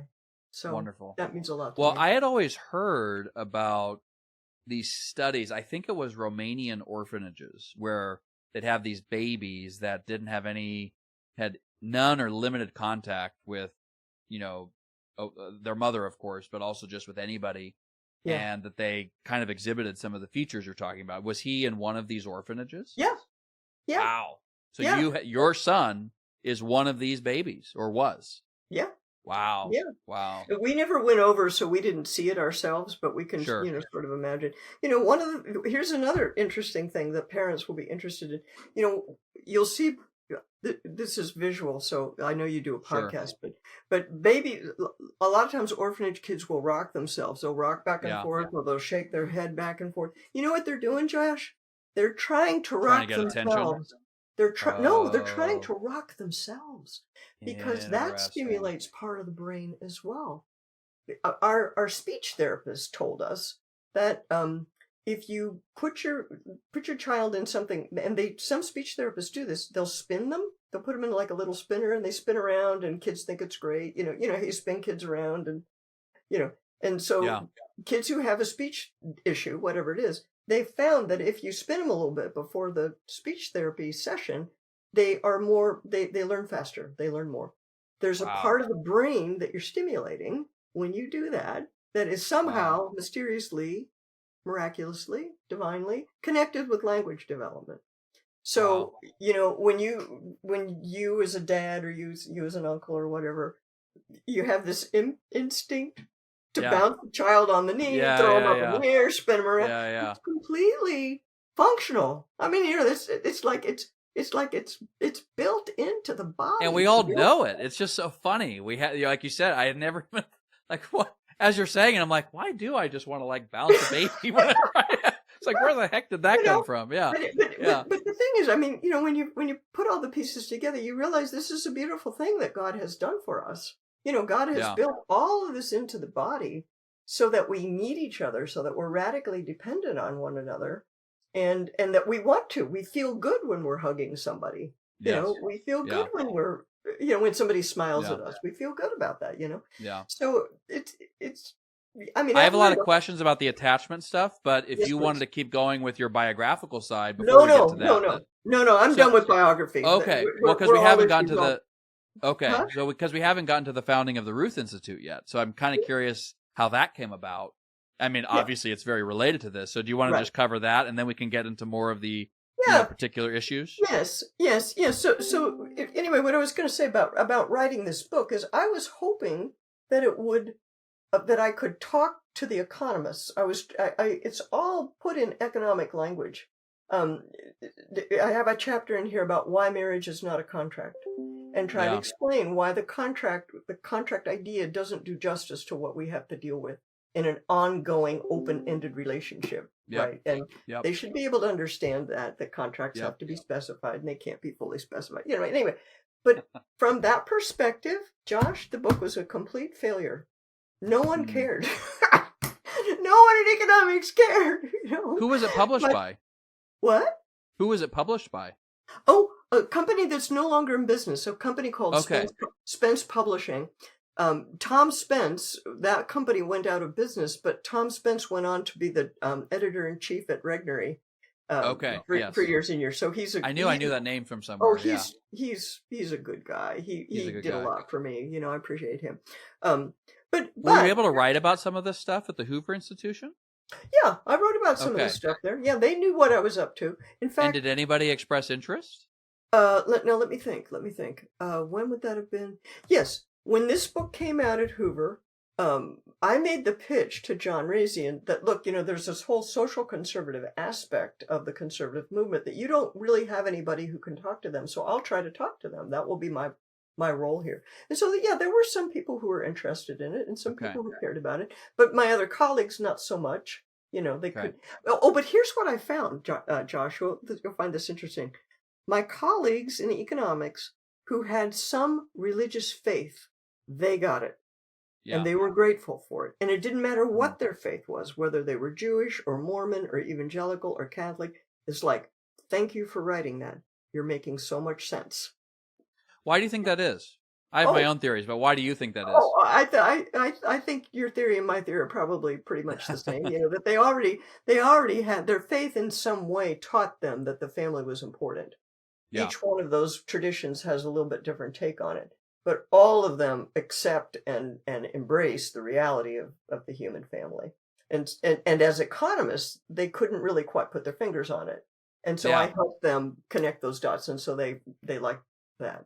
They like that part of it. So if the kind of standard economist wants to explain everything as sort of a rationalistic financial choice, what is missing in that? What would you say is missing in that, just fundamentally? How would you explain that to somebody? Well, putting it that way is already kind of a mistake. Okay. Because in economics we maximize utility. The economist would say you can put anything you want in the utility function. You can put love in the utility function. You can put friendship in the utility function. So no problem, no big deal. Okay. So the problem is a little bit little bit deeper, Yeah. and it has to do with the interdependence of persons, the way you said at the beginning, I mean, individual. Let me just say this now. The word freedom. You were criticizing the word freedom earlier, but there's a proper Christian understanding. How it's often used, yeah. Yeah, there's a proper Christian understanding of freedom. There's a proper Christian understanding of individualism. There's a proper Christian understanding of equality. But all of those things have been distorted in the last 500 years, I would say. So anyway, I forget your What's question. The key missing component, though, for like the standard economy, the utility function, the interdependence of persons? How do most modern economists miss that? Or why do they miss it? Do you know what? I'm a little reluctant to say too much, and here's why. I've been out of professional economics since 1996. I have no idea what's going on. There are some guys who are working on it. I think there are some guys who are working on, more sophisticated understanding of human desire. So I think some of that's going on. But as it was taught when I was teaching intermediate micro or introductory microeconomics, it was very much, your preferences are given. The person is actually defined by that utility function, so if you want to say, we got these kind of people over here and these kind of people over here, the way you would do that is say, they have utility function A, these guys have utility function B. That's how we know they're different, because that's what a person is, a utility function. And so, and no one ever really takes responsibility for the content of the utility function. How does one come to value what you actually, in fact, value? And of course, the Christian tradition and the Greek tradition before it has a whole elaborate understanding of how one's preferences develop. It's, you could even just think of it as maturity. Who you are at age 13 is not your total identity. It's not the final word. Well, and implicit in that worldview, correct me if I'm wrong, but implicit in what you're talking about, like the person is the utility function. Implicit, it seems to me, in that worldview is that there's no utility function outside the person. Yes. That could possibly make them work better. Yes. Like the utility function comes from within only. Yes. I think that's right. Right. And so if you're trying to work out how to make a person better, the way you do it is with constraints. You change their incentives, you change their income stream or the way they receive their income, or you change the constraints that are on them. You change something exterior to them, and then they'll behave differently. And if you're sophisticated, you could have a utility function that might develop in response to what you did last period. And I think there may be, like I said, there may be guys working on that, but it's a mechanistic understanding of the person, I think. So I just made this connection. Maybe it's a bad one, but I'll think out loud with you for a little bit. Obviously, we are affected by our environment to a certain degree, so I'm not intending to deny that. But it strikes me that, you were talking about they want to change the externals of the person to change their utility function, and their utility function comes from the inside and affects us. So it strikes me that the Christian worldview is in many ways the exact opposite. That the externals, in a sense, like God is unchanging. The God who we ultimately need, toward whom all of our thoughts and desires are ultimately geared toward finding Him and finding fulfillment in Him. That unchanging external is ultimately reaching down to us and trying to change our internal instead of the other way around. That was just a thought that kind of came to mind. Maybe it's unrefined, but it just when you were talking about your husband earlier about he's not a social engineer and obviously kind of castigating that idea of being a social engineer, it's like, yes, there isn't a sense in which we can adjust behavior. Sure. Nobody would deny that, but that there is this sort of secular Marxist, communist, there's many different people who have these sorts of ideas where we can create a new man. I think the Soviets had this idea of like creating the new man by changing the externals. Whereas we would say as Christians fundamentally, no, the new man is created because the unchanging external, God, has come down and changed him. It's just, again, I think there's room for obviously external changes affecting behavior, but it just strikes me that it's the opposite of what we Christians believe. I think what's missing in a lot of modern thought, not just economics, is an idea of an objective good. We're as a culture, we're freaked out over the idea that some things are objectively better than others. And right now, regardless of our opinion. What's that? Regardless of our opinion. Regardless of our utility functions, it exactly. doesn't matter whether you like it or don't like it. I mean, and right now in spring of 2025, the United Kingdom is going through horrible trauma over these Pakistani Muslim rape gangs that have been going on in their country for 30 years, and nobody wants to say this is wrong. This was wrong 30 years ago. We should have put a stop to it a long time ago, because we didn't want to say that their culture is worse than ours. I mean, I think that's what's going on over there. The term I learned in high school. It's pretty severe consequences to pay for being unwilling to say this is wrong and this is right. I mean, that's... The term I learned in high school was ethnocentrism. It was, and I was explicitly told in high school, I think it was freshman year, that, and I didn't believe it. I thought it was garbage. But that to think one culture is better than another is ethnocentric. That's right. And that's wrong. Yeah. Right. So now we're at the point where heteronormativity is wrong. The idea that heterosexuality is normal is something that is wrong, and we have every right to avoid being heteronormative, and we don't want heteronormative institutions and so on and so forth. No, people. Just newsflash, heterosexuality is normal in humans and, in fact, in all mammals. It's normal. And by normal, you don't even mean most common, although it is. It is according to function. Normative. It is that, yes, normative, exactly. It is normative, yes. And we're freaked out. We're afraid to say that. And that's got to stop, because the kiddos are paying the price. The children are really paying the price. And that's... Honestly, that's what gets me out of bed in the morning, Josh. So starting the Ruth Institute, let's fast forward to that. 2008, my kids are getting a little bit older. You can do the math. You know how old you were 2008. The kids early are college. A little bit older. In between there, we were foster parents for San Diego County. That's another whole story. I was born in San Diego, so we love San Diego. Yeah. What was that experience like? What's the short version of that story? Oh, what, of being foster parents? Being a foster parents, yeah. Oh, our family enjoyed it very much. Okay. It was a very positive experience for our family because we were ready for it. Yeah. After what we had been through with our son, those foster kids were nothing. Sure. We were not freaked out over them, and we didn't do foster care as a tool for adopting. Some people do that, and they're kind of set up for heartbreak if it doesn't. If the kids have to go back. So we understood that we were there temporarily and that the goal was always reunification. So we didn't have that dynamic going on in our family. And so the kids that we fostered were between the ages of 6 and 12. And that was a good age to mesh with our family. And our kids look back on those years as the fun time. That was the fun time of our family because they had more siblings. That's great. And it was, and we learned a lot. And we met some really good people. We met some really awful people. So it was overall a positive experience that you couldn't learn. You couldn't learn that any other way, I think. So, sure. What was the longest you guys had a foster kid? I think the longest we had a child was about 18 months, something like that. Okay, that's a long time.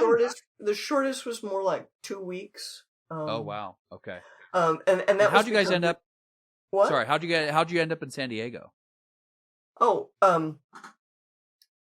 we were on Rob was on the high-tech roller coaster, and things would go up and down. And one company, he went down there to take a job with a startup. Okay. And we were there 13 years, as it turned out. Okay. So founding of the Ruth Institute. So then I definitely want to dive into some of these individual issues. But Founding the Ruth Institute. By 2008, our kids were ready to launch, and I was ready to do something else. I had been writing books, writing articles, giving speeches from time to time for various organizations that knew me, through various conservative things. And so I was ready to do something else. And what I wanted to do was to start my own institute what I thought I was going to do, Josh, was to talk to college-age women about why they should not put off having kids for too long, why they shouldn't be freaked out over it, how their careers would be fine, how you could manage, you didn't have to, that the path that was being presented to them was not the only path, and that staying home with your child did not mean your brain's going to turn to mush and your life's going to end. Basically, and I had, because I had been out and about a little bit, I already knew that there was a desire to hear that message. I had talked to law students and, various college groups and stuff like that with different organizations. And, I could see that I had that I could connect with the girls about that. So that's what I thought I was going to do. And then in 2008, literally right at the same time, Proposition 8 came onto the scene. And it literally started in San Diego County. I don't know how many people know that. I don't know what. Why don't you review what Prop 8 is for people, just in case many people don't know. Yes. So Proposition 8 was the ballot initiative in California that amended the state constitution to say marriage shall be the union of one man and one woman in the state of California. Okay. And that was on the ballot in 2008, and it won. It was approved by the voters in 2008. And that was the same year that Barack Obama was elected president for the first time. Okay. Yeah. And so that's what you'd find if you read Wikipedia. That's a big, and then it was overturned in the courts. There was a whole long period of legal challenge to that particular proposition, and a bunch of other stuff going on in other states. And by 2015, the U.S. Supreme Court issued a ruling saying that limiting marriage to the union of a man and a woman was unconstitutional, and basically made marriage into a genderless institution. Basically, they don't say it that way. They call it gay marriage, but really what they were doing was removing a gender requirement from marriage, which is a social way of saying that the sex of the body does not matter for marriage, and therefore does not matter for child rearing and childbearing, which is crazy. It's the most gendered thing you do. It's the most. I was at a bachelor party when that ruling came down. I was at a bachelor party for a buddy of mine for his wedding. Really? When that ruling came down. And I remember crying. I wasn't expecting to cry, and I wasn't loudly weeping or anything, but I was tearing up because I knew that the court's ruling was like a direct, there's a story of Stalin from his daughter that when he was on his deathbed, right before he, breathed his final breath, he lifted his fist to God and was like one final, flipping of the bird, so to speak, to God. And that's what our country was doing with that ruling. Yeah. It was saying to God, and it was so tragic to me. And my sister and I have talked about this as well, that I perceived, and you probably did too, I'm curious what you think, and it's precisely for the reason you just said, that they didn't have to say it, but implicit in the conclusion was that sex no longer matters. And therefore, that's a new premise, and the premise immediately began leading to its conclusions. Mm-hmm. And the conclusions were the trans movement and trans ideology. Yeah. And it started immediately. They were saying, no, this is the last thing we want. It's kind of like Satan saying, no, I've just got to overturn this barrier and then I'll stop. It's like, no, that's not how sin works. That's not how sin works. When you overturn one aspect of God's creation, it prepares the way for the next one, then the next one, then the next one. Yeah. And so I don't know if you perceived that at the time, but to me, it felt almost immediate. It started. Yes. I there's a funny story about that. I perceived a lot of things. I mean, the reason I got involved in 2008 when it was happening right there on my doorstep, I already knew that kids needed their mother and father. I already knew that mothers and fathers were not interchangeable. I already knew that biology was really important to child development and sense of identity and all of that. I already knew that. I didn't feel I could sit on the sidelines while this question was being discussed. I had to get involved. But to the point that you just made, and so I made a whole bunch of arguments, which we can talk about in a minute, but the point you just made about transgenderism, you are literally correct. Okay, you are literally correct. The guy who, one of the attorneys at the Alliance Defending Freedom, who argued the case in front of the Supreme Court. I interviewed him about a year ago because of a book that he wrote about the trans issue. And in that interview, he said to me, as soon as the court issued its decision, all of a sudden, within a month, my docket was completely full, 80% full of trans cases. So you can't tell me they didn't have that planned. Okay. Yeah. And then I went and did some checking after he said that, because I saw a lot of things coming, but I didn't see that coming. Yeah. Ryan Anderson, I think, saw it. I think Ryan was one of the few of us who, who went down that rabbit hole. But I did some checking, and it turns out Obergefell came down on the 26th of June, 2015. On the 25th of June, the day before, is the day that Vanity Fair released its issue that had Bruce Jenner on the cover. The day before they released that issue. And then 2 weeks later, July 15th, was the first episode of the reality TV show called I Am Jazz, about Jazz Jennings. I remember that. Yep. Okay. So all of that happened within 2 weeks. You telling me that wasn't planned? Are you telling me that that's all coincidence? I don't think so. And they knew, they must have known how the court was going to rule, Anyway. Or the diabolical forces behind each of those things was, doing a little coordination that maybe the human agents weren't fully aware of. Man. But anyway, I want to talk about Prop 8. If you don't mind, I'd like to talk more about Prop 8 because absolutely. I think people will be interested in this. Sure. I find it fascinating. Actually, this was one of the big, in a way, life-changing events for me, was being involved in Prop 8 and that whole conversation, because Prop 8, it came about because San Diego City Council came up with this idiotic non-binding resolution to say, we support this case. There was some case going through the court, and all these city councils were making these virtue signaling resolutions, saying we support gay marriage. So a bunch of us, and that was in September, the prior September, before all of this happened. Sure. It would have been September 2027. 2007 is what I'm trying to say. 2007. Yeah. Anyway, so a bunch of us went down when a lot of people came to speak against that and to say we should stay out of that. At the time, the auxiliary bishop of San Diego was Corleone, Salvatore Corleone, who is now Archbishop of San Francisco. He was the auxiliary in San Diego. Okay. Through a representative, he sent a statement saying why you shouldn't divide our city with this nonsense and so on and so forth. And the city council went through this great show of being even-handed and having one person in favor and one person against, and 2 hours of testimony. Anybody could speak. And then, Josh, they all pulled out prepared statements.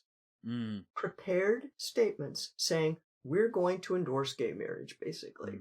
So it was like, what the heck just happened? We're all like, why do we go through this charade? They weren't, they had no, it's a pretense of listening, So a bunch of people said to themselves, we better amend the Constitution, because if these guys keep going, we're going to lose it completely. So we need to amend the Constitution. We need to do it now. And so there was Bishop Corleone, then Bishop Corleone, put together a group of Catholics who had the money to put it on the ballot. They got it on the ballot. It was Catholic money, basically, that got on the ballot. And then after it got on the ballot, it became this interfaith effort to get it passed.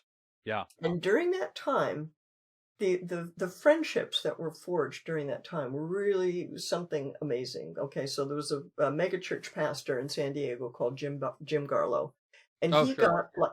Do you know Jim Garlow? Do you know who I'm talking about? We don't know each other personally, but we've met, and I know who he is. Yeah, and you know who I'm talking about. Yeah.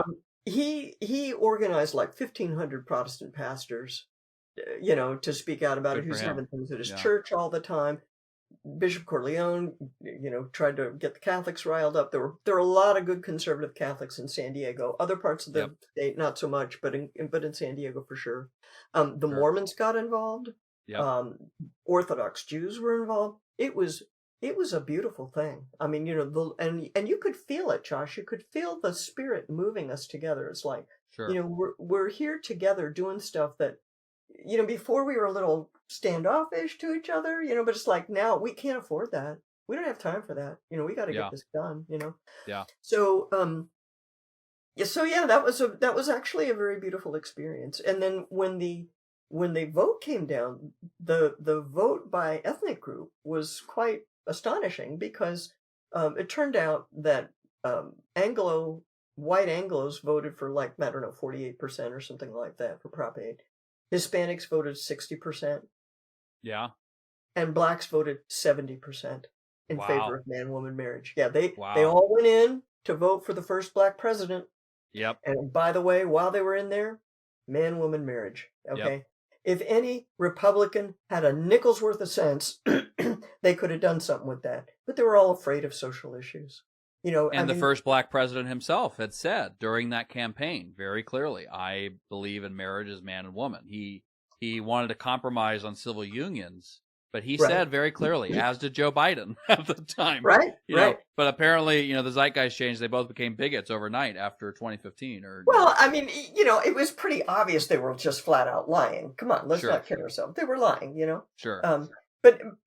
So anyway, we could enjoy our victory for like 2 days, and then the legal challenges started, and it's like, what the heck is going on here? Nah, this can't possibly work. We can't get they're not going to throw this out. That can't be, Sure. So over that period of time, between about 2008 and 2013, I got what you would call the red pill, and to realize that our political system was not what I thought it was, that the people are not necessarily going to prevail here. And righteousness is not necessarily going to prevail here. The guys with a lot of money and a lot of influence, and the whole media establishment, all of it was in favor of redefining marriage. And that was true then, it's true now. So this, I have a feeling this had a direct result, or it was directly related to the founding of the Ruth Institute, the Prop 8 situation. Oh no! Here's how it went. Okay. I started the Ruth Institute. I count the day of the Ruth Institute as the day I first hired an employee. Okay, so August 1st, this nice young lady came down who had just graduated from Gonzaga, and she came down to be my administrative assistant. August 1st, the Ruth Institute starts. Of 2008. In 2008. Okay. And okay. I had been recruited to be a spokeswoman for Prop 8, and literally the very next Monday, she and I drove to Los Angeles, where I represented the campaign to the LA Times, and so it's like, I didn't mean for that to happen. Sure. I didn't mean for that to be my main issue, but it just it took up all the air in the room, Josh. Yeah. Gay marriage took up all the air in the room. And don't you probably don't remember this, but people were starting to talk about the problem of fatherlessness. I remember. In the early 2000s, people were starting to say, this fatherless family, this is a problem. And some people were starting to talk about divorce as a problem. And, there was a lot of that kind of conversation. Gay marriage just sucked all the air out of the room. That's what everybody wanted to talk about, whether you were for or against. That shaped the whole conversation, and it made it very hard to go back and deal with divorce. But that's what I always wanted to do. And so continually, I was trying to bring it back to fundamental issues, and that wasn't always welcome within these campaigns, because Prop 8 wasn't the only campaign I was involved in, Well, and I think there are multiple states now. I don't know if you've seen this, but I think Idaho and one of the Dakotas, they're actually calling for the Supreme Court to overturn Obergefell. And so it's a very interesting time period we're in, and it is the most conservative court in living memory, I think. It'll be very interesting to see what happens. But so you found the Ruth Institute. I wanted to read another line from here because I think this is, again, so beautiful. It says, "We believe that all people have the right to know their cultural heritage and genetic identity. Every child has a right to a relationship with his or her natural mother and father, except for an unavoidable tragedy." So they die or something. And then you say further, and then we'll use this as a springboard to get into some of these individual issues. "We uphold the ancient Christian teachings about marriage, family, and human sexuality. These teachings are today sometimes regarded as exclusively Catholic," which I think is revealing in a way. "But in fact, Judaism and most Christian groups historically taught many of the same things. We work with individuals and groups, religious or otherwise, who share our views in whole or in part, regardless of their positions on other issues. So you guys have a very, ecumenical approach in that regard, and that's great. So I would have, if you want to go into a particular issue, by all means, but I'm particularly interested to start with on this attachment issue and related to marriage. So you were talking about in those first 2 years, the baby attaching with the mother, our balancing of them, the eye contact, because the last few years, especially since Obergefell, we've seen these videos of men having a baby produced by a woman they're not related to, but who has become a surrogate. And then the baby is immediately taken from the mother and taken over to this man who is laying in a hospital bed. I don't know why. And, seriously, I mean, it's like you see this man. Equality, Josh. Equality. Yeah, what's wrong with you? and these aren't even people necessarily claiming to be trans or anything. It's just it's a man, and it's oftentimes a homosexual male couple. Right. And they put the baby on his chest, which is something you're normally. I know that it's great to have contact with the father, but like, what's going on with this attachment stuff? I don't know. I know that there's like pheromones and biological. I mean, there's so many amazing biological connections between a baby and its mother. But like, can you just, whatever you want to talk about in this regard, I think most people find it fascinating how intertwined the two are. And just by understanding the truth of that, you can understand by default the horror of those sorts of videos that we've been seeing. Yeah. The absolute horror. Well, the truth is that we have no idea what the consequence to the child is. We not a single step do we really know. We're assuming, we're hoping it will be okay. We don't really know that conception in the test tube is the equivalent to conception in the womb. We don't know that. Yeah. We hope it's true. Basically, we hope it's true, but we don't know that. And the only way you can know it is by doing the experiment, which means you're doing an experiment on the most helpless human being possible. Human subjects. To my mind, is intrinsically immoral. We have no right to be doing these experiments on people. Okay, so we're simply assuming that it's okay.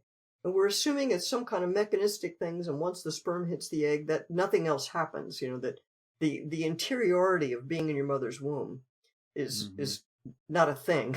The loving embrace of the mother and father is not a thing that needs to be reckoned with or taken account of in any way. So honestly, we're just rolling the dice.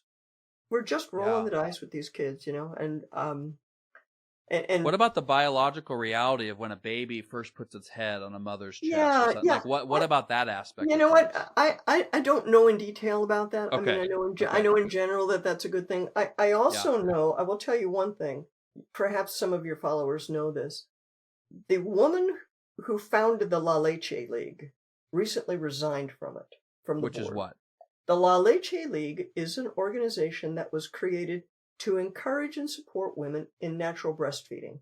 And the woman who founded it, I want to say she's 90 years old now. When she founded it, people were talking about how great formula is, and that formula is scientific and a perfect substitute, and it's great for women who can't nurse for whatever reason. Anyway, she was trying to deal with all of that and to support women with this natural process of bonding with your baby and nursing your baby, that there are health benefits associated with it for the mother and the child, and so on and so forth.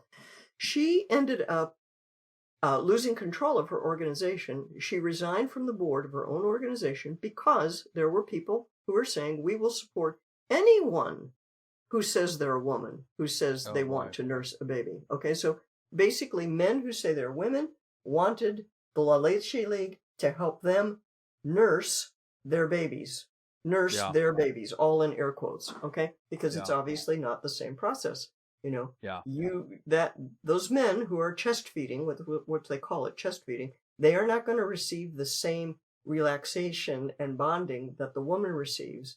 The nursing experience is unlike anything else. The rush of oxytocin that you receive, that I as a mother received, that it was 5 months of beauty, to nurse my baby. And she, at some point, decided I'm done. That's all I'm going. Okay. Yeah. Yeah. Fine. I was hysterical, and of course there are situations where women are unable to nurse for a whole bunch of reasons that can happen. Sure. And no shame to them, or nothing against them. But this is a natural, beautiful process that God has created that is beneficial for the mother and for the baby. This is where you're attaching. This is, by the way, another phase of attachment. Oh yeah. The attachment hormone called oxytocin. This is when women get a big rush of oxytocin, is when they're nursing and also when they're delivering the baby. So you've been through the most painful experience of your life and you're in love. How does that even happen? Well, it happens chemically. God is healing you. God is making it so you will give your life for this baby, Yeah. And that same hormone, it's off the track a little bit, but it's not really. That same hormone, you also experience that hormone when you're being sexual. When a woman is having sex, having orgasm, she's bonding to whoever's there. Yep. So if you are married to a guy that you went through 6 months of pre-Cana training and all that, it's great. But if it's some guy, knucklehead you picked up at a bar, you're attaching to him. You're attaching. Yeah. So I mean, our ability to attach is not infinite. Our ability to attach is not infinite. Right. And so you would know more about this. So let me lay out the issues I want to cover. Since you're the expert, we'll go in the order you recommend, right? Okay. So all right, divorce, yeah, contraception, IVF, which I guess could be a species of, well, not contraception per se, but attachment, and feminism/careerism. Oh. So I just in the time we have left, just those little issues. And the feminism careerism thing, I'll have questions for you about. It's very clear that relations between the sexes are very frayed right now, especially among the young. And so I'll have questions about that. But what order would you suggest we go in? Well, what you just said is okay with me. I mean, I can do all of these in 5 minutes each, but we'll want to say I want your most red pill thoughts on each of these things. Yeah, okay. So the thing with divorce, here's the thing with divorce, and I know that you've been through this, and your sister, by the way, everybody, Josh's sister is so dear. Okay, Nancy. I interviewed her on my show, and there were some really beautiful moments in that show. But one of the things that she said is that when my parents divorced, my identity shattered. Yeah. I don't know if you've heard her say that, but she said that, on my show, Yeah. And that's when the homosexuality got out of control and the transgender stuff started flowing through her mind, and she didn't know who she was anymore. Drugs, suicide, yeah. And I want you to just think for a minute, people, okay? The child is the embodiment of the parent's love. That's the natural order of things. That's the God-given, God-designed order of things. That the child comes about as the result of an act of love between the mother and the father. So and genetically, biologically, you're half mother, you're half father. That's where that's where it comes from. When parents say, we don't love each other anymore, we still love you. Don't worry, we still love you. It's going to be okay for you, but we can't be together because we don't love each other anymore. That literally doesn't add up, because your other parent is half of who you are. So you're telling me you don't love my dad, but who's half of who I am, but you really still love me? Wait a minute, and the kid's 5 years old or whatever, and they're trying to add this up. It doesn't add up. It's illogical. What we're asking the child to bear is illogical. Okay, So that's one point that's partially theological and is supported by a lot of data, Josh. I mean, literally, there are hundreds of studies about the impact of divorce on children. None of them are good. You know what I mean? They're just too much. Then the second point about divorce that I would make is that Jesus never said you must stay with an abusive spouse. Mm-hmm. Jesus never said that. What Jesus said was, you may not marry someone else. You may not be sexual with somebody besides the person you're married to. Okay. When you ask people, when you really listen to the children of divorce and what they have to say, very often what will come out is the subsequent behavior. It's not just the divorce itself. It's the subsequent repartnering. Because what the repartnering does is to set up conflicted loyalties within the family. Okay? So mom goes and gets married to somebody else. Now you have a half sister or you have a half brother. And the half sister or the half brother is, maybe you love that half brother, love that half sister, but you see that they get treated better than you do because they get to be with their mom and dad all the time. They're not going back and forth every week like you're going back every week. They have pictures of their whole family tree, both sides, hanging on the wall. They're not, their other side of the family is acknowledged. That's not true at either of your parents' house. So all of these kinds of conflicted loyalties come into play because of the thing that Jesus did forbid. He did forbid the subsequent repartnering. And over the years of talking about this, somebody reached out to me from the Philippines some years ago saying, Dr. Morse, they're trying to change our divorce law in the Philippines. Can you please help us? And I'm like, I'll try. Tell me what's going on. Well, Philippines is like 95% Catholic. Okay. Sure. So they have Catholic laws. And one of their laws is, you can get divorced, but you can't remarry. It's not automatic that you get to remarry. Yeah. And I'm thinking, wow, that's really smart, actually.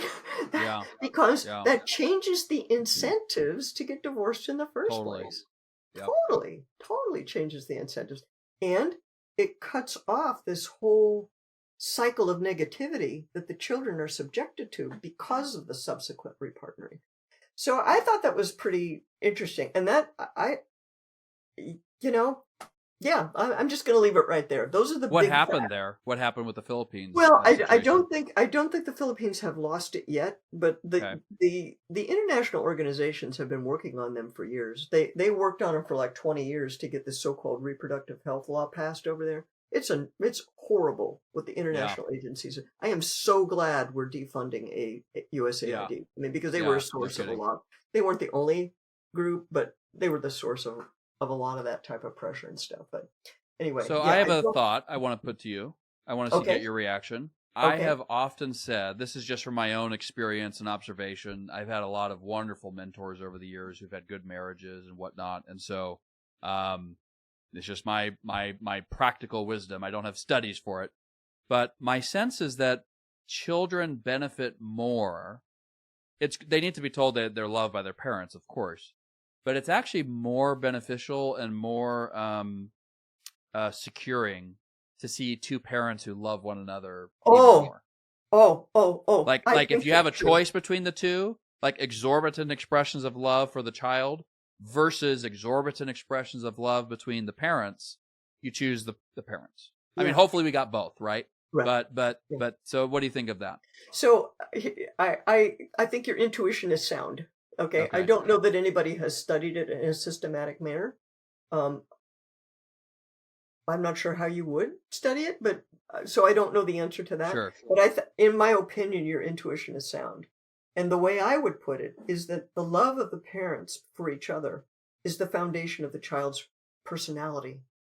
That's the platform that you develop on. Okay. And so if your mother and father love each other, that's a source of security to you, and not simply in a material way, although the material is part of it, but also just kind of existentially, the love that brought me into being is still there. I can take hope in it. I can be uplifted by it. I can, I can be nurtured and nourished by the fact that my mother and father love each other. Yeah. So I agree with what you said. And so for various reasons, I didn't have nearly as bad of a crisis as my sister, for multiple reasons. But I will say that, because I've heard her say the same thing about my identity being, smashed to smithereens by the parents' divorce. There was an identity crisis in the sense that the way I've often phrased it to people is that the sense of home disappeared. Yes. It's like I was away in Kansas for school, and my parents at the time lived in Idaho. And there's always that back of the mind sense of I have a place to go to. If things don't work out at college, I have a home to go to.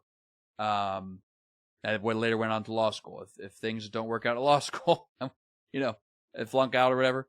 That didn't happen. But I have a place to go home. There is a home for me. And that came to an end. after the divorce. You had your mom's home and your dad's home, but it was never your home because the home you came into existence in was the one where they were together. And so then when they're separate, that psychological sense of home was majorly disrupted. I would put it. That's how I would phrase it. I've heard that from other people. Sometimes parents think that, oh, this marriage fell apart a long time ago. We'll wait till the kids leave home and then we'll get divorced. Yes. So I've heard a number of people say roughly what you just said, that, yeah, I guess, but still, still it wasn't great because of what you just said, that there's no sense of, now it's a little bit like your mom and dad don't live in the same house anymore because they're retired, they downsize. Oh, this isn't the house I grew up in, but that's not nearly as bad. Mom and dad still love each other. Well, and just so people know, there's a bit of a, I wouldn't say a fully good ending, but a beautiful ending. My dad is coming to the church. Yeah. My mom is coming to the church. My stepdad is coming to the church. Nancy is coming to the church. I'm in the church. And so there's been a lot of healing. Like we can actually all be together and have a good evening and everybody's kind with one another. And so there's been a lot of healing. It'll never quite be the same. And there's always that pain. It won't ever be quite the same. What about, whether based on your own intuition and observation or studies, what about the effect of divorce on adult children versus children? Because I was in my early 20s. I had already lived out of the home. My youngest sister, I think, was in the tail end of high school. And then Nancy was a little bit after high school, kind of early college age. So do you know about, are the consequences the same? I felt that I felt blessed that I was an adult and that it happened then because I felt my personality was more fully formed. It took a hit, but any thoughts on that? I don't know anything systematic, Josh. Okay. Yeah, there might be studies of that, but I just don't know it. I will tell you one anecdote though. I will tell you one anecdote that somebody shared with me. This is a guy who was adult, married, who had his own kids and whatnot, and his father divorced his mother, and his father went and married someone else. And what this guy reported to me was, I felt like I lost my dad and my kids lost their grandpa because now he's more interested in her and her children and her family. And they lost out on that. So there are a lot of things that can go south in this whole thing, And so that is why when I talk about the package, the Christian sexual ethic, okay, it includes get married and stay married. It includes only have sex with the person you're married to. It includes those things. But it also includes, Josh, be nice to your spouse. Of course. Be nice to your spouse was always part of the package. No petty criticism, no self-pity. Just loving your spouse is a serious obligation. And that could be our entryway into talking about feminism, because feminism gave us more things to complain about. Gave women a longer list of things that they could nag their husbands about, which some of us didn't need a list. Some of us could have done that just fine without any coaching. You know what I mean? The honeydew list, as I've heard it was long enough. Yeah. So anyway, that I think that's another aspect of the fallout of that whole thing that described itself as feminism, as being pro-woman. Was not really pro-woman in any kind of absolute sense. So I'll tell you now how I would define feminism. Okay. Yes. Okay. Because first of all, feminism is an ideological word. And therefore, I think it's important to not use ideological words, because a word that has been invented by an ideologue is intended to blow up in your face if you pick it up. Okay, so I never use the word trans. That's a great point. Thank you. I'm going to think about that with like multiple things now. That's a great point. Transgenderism, the trans thing is what tuned me into it. Like the word trans means, like, I wrote an article one time, 9 different things, literally 9 different kinds of people can apply that label to themselves. Well, of course you're going to be confused. Yeah. So you must never use it. If you're a critic of it, you must never use that term, because it won't. Can I make a quick point to affirm what you're saying? Can shapeshift around to avoid what you're trying to say. So anyway, So one of our advisory board members is Deacon Harrison Garlick. I interviewed him recently. Great guy, convert, whatever. And he's very much into the classics. And he always said, grammar precedes logic. That's how it proceeds. That was a chronological order of classical education. Right. And the reason why, and that's why the ideologues always try to change the grammar, i.e. the language, before the logic is fully appreciated. And we already kind of talked about that previously with the Obergefell ruling, is like, once you change the grammar of marriage and what it is, the logic instantly changed. And it took a while for the implications of that to be teased out, but the grammar change preceded the logic change. Right. But once that grammar change was in place, the logic change was unavoidable. Yes. And so that very much matches your point. Yeah, and every time you use their word, you're doing their job for them. You are carrying water for them. That's why I don't say gay marriage. I don't say gay marriage. I quit using the term feminism myself a long time ago. Because remember when I said I was trying to convince women that they should not be afraid to have families and stuff? In the beginning, I would say, I would give a title to the talk. This is, I think one of my talks was called Humane Alternatives to Feminism. Okay. So this is immediately a red flag in front of the bulls. But what I figured out was that by doing that, it derailed the conversation. I ended up talking about what they thought feminism was. And that doesn't help my cause. So can you give us a quick grammar lesson? Give us a quick grammar lesson then, in some of the terms that you would suggest that we and myself and the audience consider for some of these issues.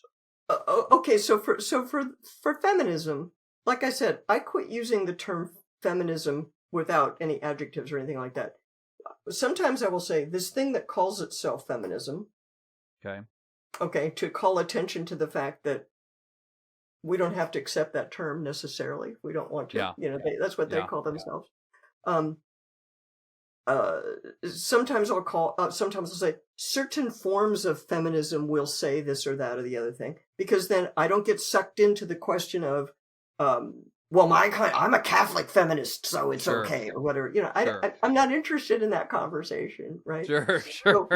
Right? No, I'm really not. The definition, I don't. They can argue about their definitions among themselves. So just what I try to do in general is to say, this is the thing I'm talking about. I'd like to talk with us about how women can arrange the whole course of their lives in a way that's beneficial for them. I'd like to present this as something for you to consider. This is an alternative for you. And you'll see this is a big, long phrase that I used. I don't have one word. But that's good, because the one word is calculated to drive your mind down a certain track. And that track is not going anywhere I want to go. Okay? So same way with gay marriage. Okay, I stopped using the term gay marriage. People pointed this out to me very early. And I go, you know what? This crazy, funny guy in the audience actually has a point. We need to stop saying this word, So sometimes I'll say, the Supreme Court redefined marriage. The Supreme Court, and that was my preferred term a lot of the time. I would come in and start a debate. Like I did a lot of law school debates from about 2008 to 2013. I did a lot of law school debates. And then I would come in, I learned over, you do it wrong 50 times, you figure out how to do it right. Right. But I would come in and I would say, we're here to discuss the proper definition of marriage. So I took command of what the subject was. And said, and then I would go on to say, now, some years ago, we redefined marriage by removing the requirement that it be permanent. We removed the presumption of permanence from marriage. That was called no-fault divorce.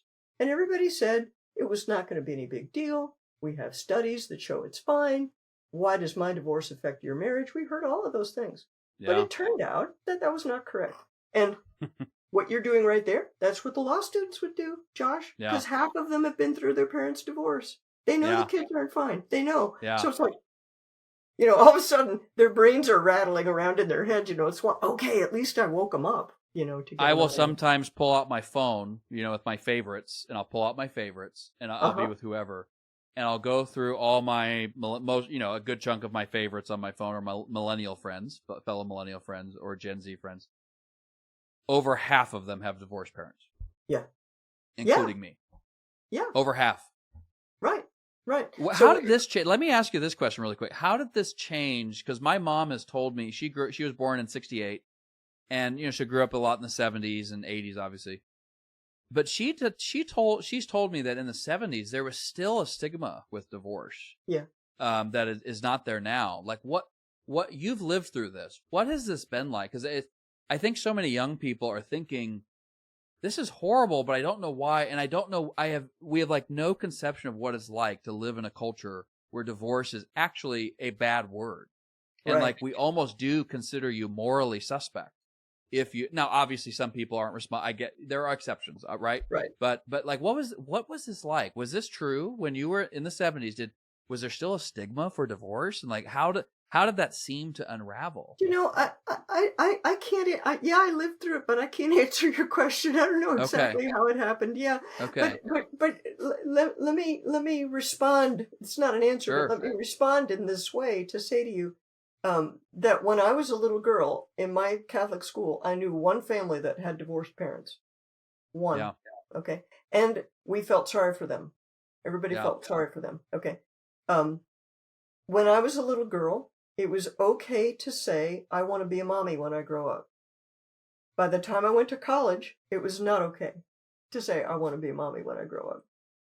By the time I got married at the wise old age of 20, I already had in the back of my mind, well, I can get out of this if it doesn't work. Yeah. Walking down the aisle, I had that in my mind, it's like, good question. Where did that really all come from? But then you go back and you think about the idea of open marriage. Every once in a while people are still talking about open marriage and polyamory and this kind of stuff. People have been yammering about that since the 70s. It has never worked. It has never worked for anyone. And they're still yammering about it. They refuse to learn, So that part of it, I suppose, is wishful thinking more than reason.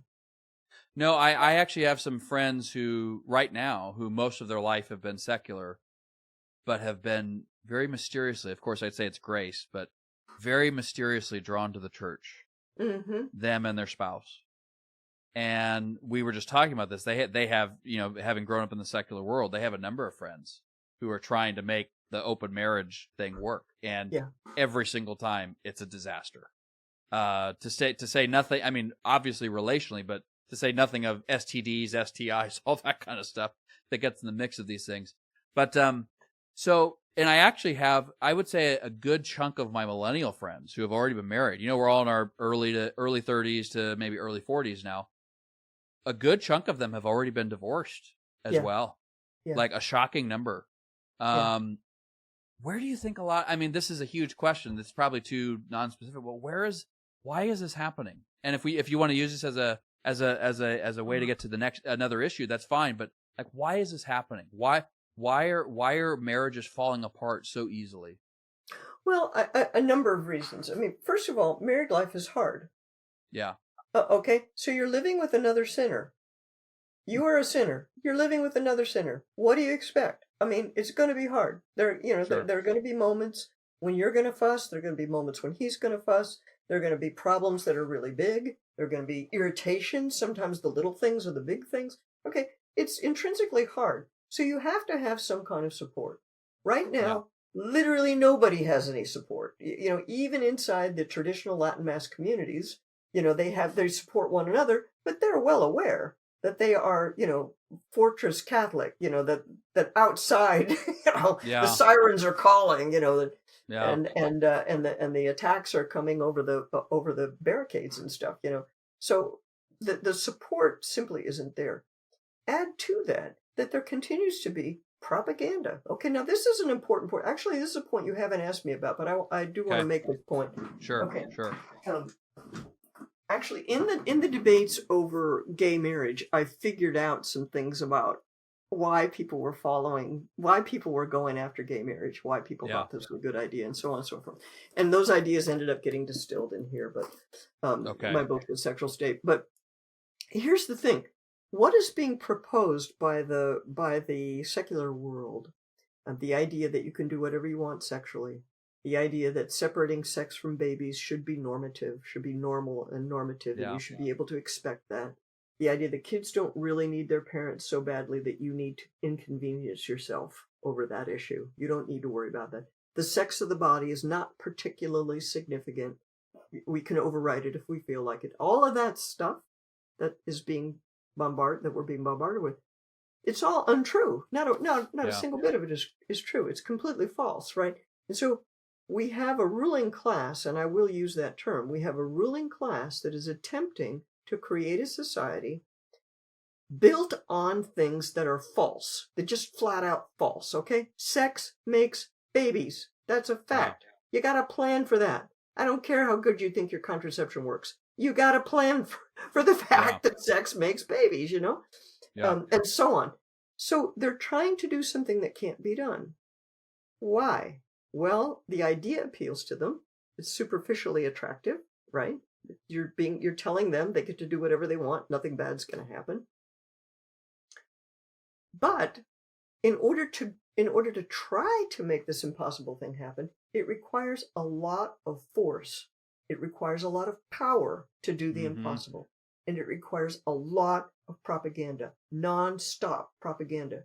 Once you see the propaganda point, Josh, you'll see it's everywhere. It's relentless. It's relentless to tell you that you're going to be happy if you don't have kids, that you're going to be happy if you put your kids in daycare. You're going to be happy with a new man. You're going to be happy if you nag him all day. Nagging is going to improve your marriage. You know, it's crazy. But they're relentless because they've committed themselves to something that cannot be. Okay, and that's how you know that this is a totalitarian movement. Feminism and the sexual revolution, totally. These are totalitarian movements. Period. Full stop. Okay, and you know we're coming sort of to the end of our time. I actually don't have to go anywhere. We could keep talking for a while. But and I said feminism when I shouldn't have said feminism. But I think people know the sort of thing that I'm talking about. You know, I'm not talking about women going to college. That's not what I'm talking about. I'm talking about the whole package. You know, another whole big package of stuff. Anyway. Let me try to think through a good definition of feminism for you. Maybe we could refine it at a later point, but let's just think out loud because it seems that the binding thread is a rejection of motherhood, or not, even if not a rejection, a subordination of motherhood beneath something else, whether it be a career, which I think is another way of just saying mammon. Do you think the subordination of the good of motherhood to something that is lower than it would be a reasonable definition of what's going on with feminism?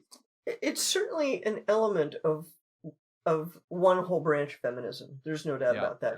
But there are plenty of mommies who call themselves feminists. Sure. So that's why I'm reluctant to go there. So what are other elements of it? Yeah, here are the two criteria I use. Okay. When asked, and I'm not often asked because I try to avoid the whole topic. but no, I think it's important. Yeah. People who claim that they speak for all women, I'm not on board with that.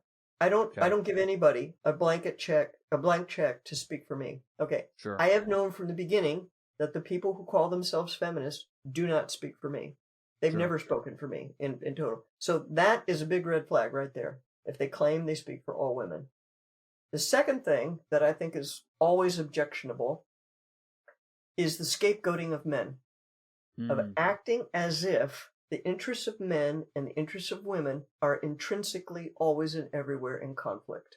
That's a big red flag. That can't, I just stated it in its most extreme form, which I think probably a lot of people would back off from saying it in that extreme form. But the tendency in that direction, I think, is completely destructive. Yeah. You know, to say that your interests and mine as male and female are intrinsically at odds. I don't agree with that. And I'm not going there. Well, the notion of toxic masculinity has quickly become masculinity is toxic. You know, that kind of idea. And it was meant to. It was always meant to. Yeah, it was meant to. Yeah. Yeah. So there's a lot we could talk about on that, and I per what you were saying, we can maybe discuss behind the scenes for a future interview, because I would. So here's where my interest in this topic is, because you mentioned the traditional Latin Mass community a little while ago. Mm-hmm. I have a good friend, and I won't say their name, of course. Some people may know this person, but and they're not in the traditional Latin Mass community, but they are in a more traditionally liturgical kind of setting. I'll just say that.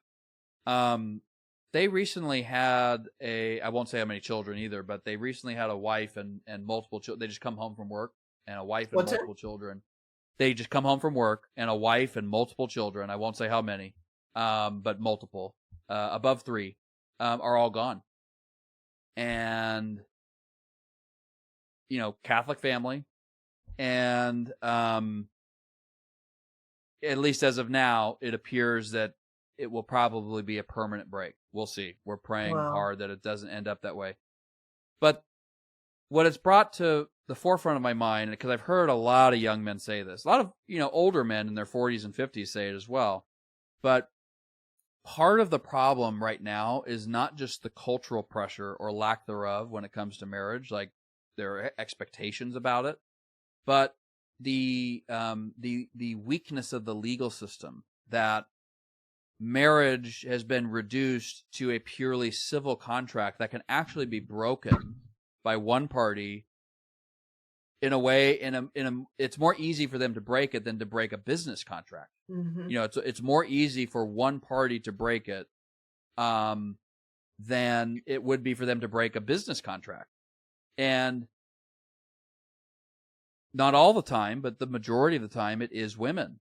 And so I know a lot of, this friend has told me, they've been married, I'll just say between 10 and 20 years. I just want to avoid any identifying information just to protect their privacy. Matter. And it doesn't matter. The identity of this particular person doesn't matter, because this scenario can apply to so many people. Yes. Well, and that's why I raise it.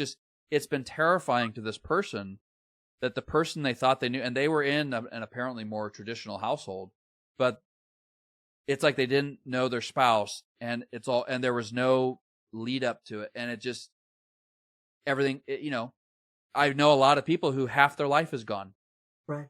And there's no legal recourse. And so a lot of men, in particular young men, look at that. And look, tons of problems with young men today. So I don't think young men today are particularly impressive. I'll just be blunt. But they look at this situation, even those that are good and want to be good men, want to be good husbands. And they're like, if you can be with somebody for so long and then your whole life be destroyed on a whim, why take that risk? So I just, that's just a topic. You respond however you'd like. Well, they're not wrong. The men who draw that conclusion, they're not wrong. They're seeing something that's real there. And I want to just emphasize what you said, because I've been talking about this for a long time, this very point that you make. Marriage is the one contract that can be unilaterally dissolved by one person. Okay. Yeah. That the state always takes sides with the person who wants the marriage the least. Always. Okay. This is what people don't understand when they defend no-fault divorce. They're like, well, if two people who decided to call it quits and they're reasonable, why is it any of the state's business? Why not just, help them separate amicably? Well, because at least 70% of divorces take place against the wishes of one spouse. Okay, so what you just said is at least 70%. And the only reason I put it that way, Josh, is because nobody even asked the question. Nobody even asked the question, how often does it happen that both parties really, truly want to get divorced? Okay, and the only reason I have this number is because my buddy Mark Regnerus, I was complaining about this and said, no one knows. Nobody has sense enough to ask the question. Turned out Mark had an answer to that question in a survey that he did looking for something else. In the course of looking for something else, he found out that, I don't know, I don't remember exactly what it was, but it was the choice of, we both wanted it to end, I wanted it to end, she wanted it to end, and oh, sure. Whether you looked at it from men or from women, it was always at least 70% of the time one party didn't want it. Okay. Wow.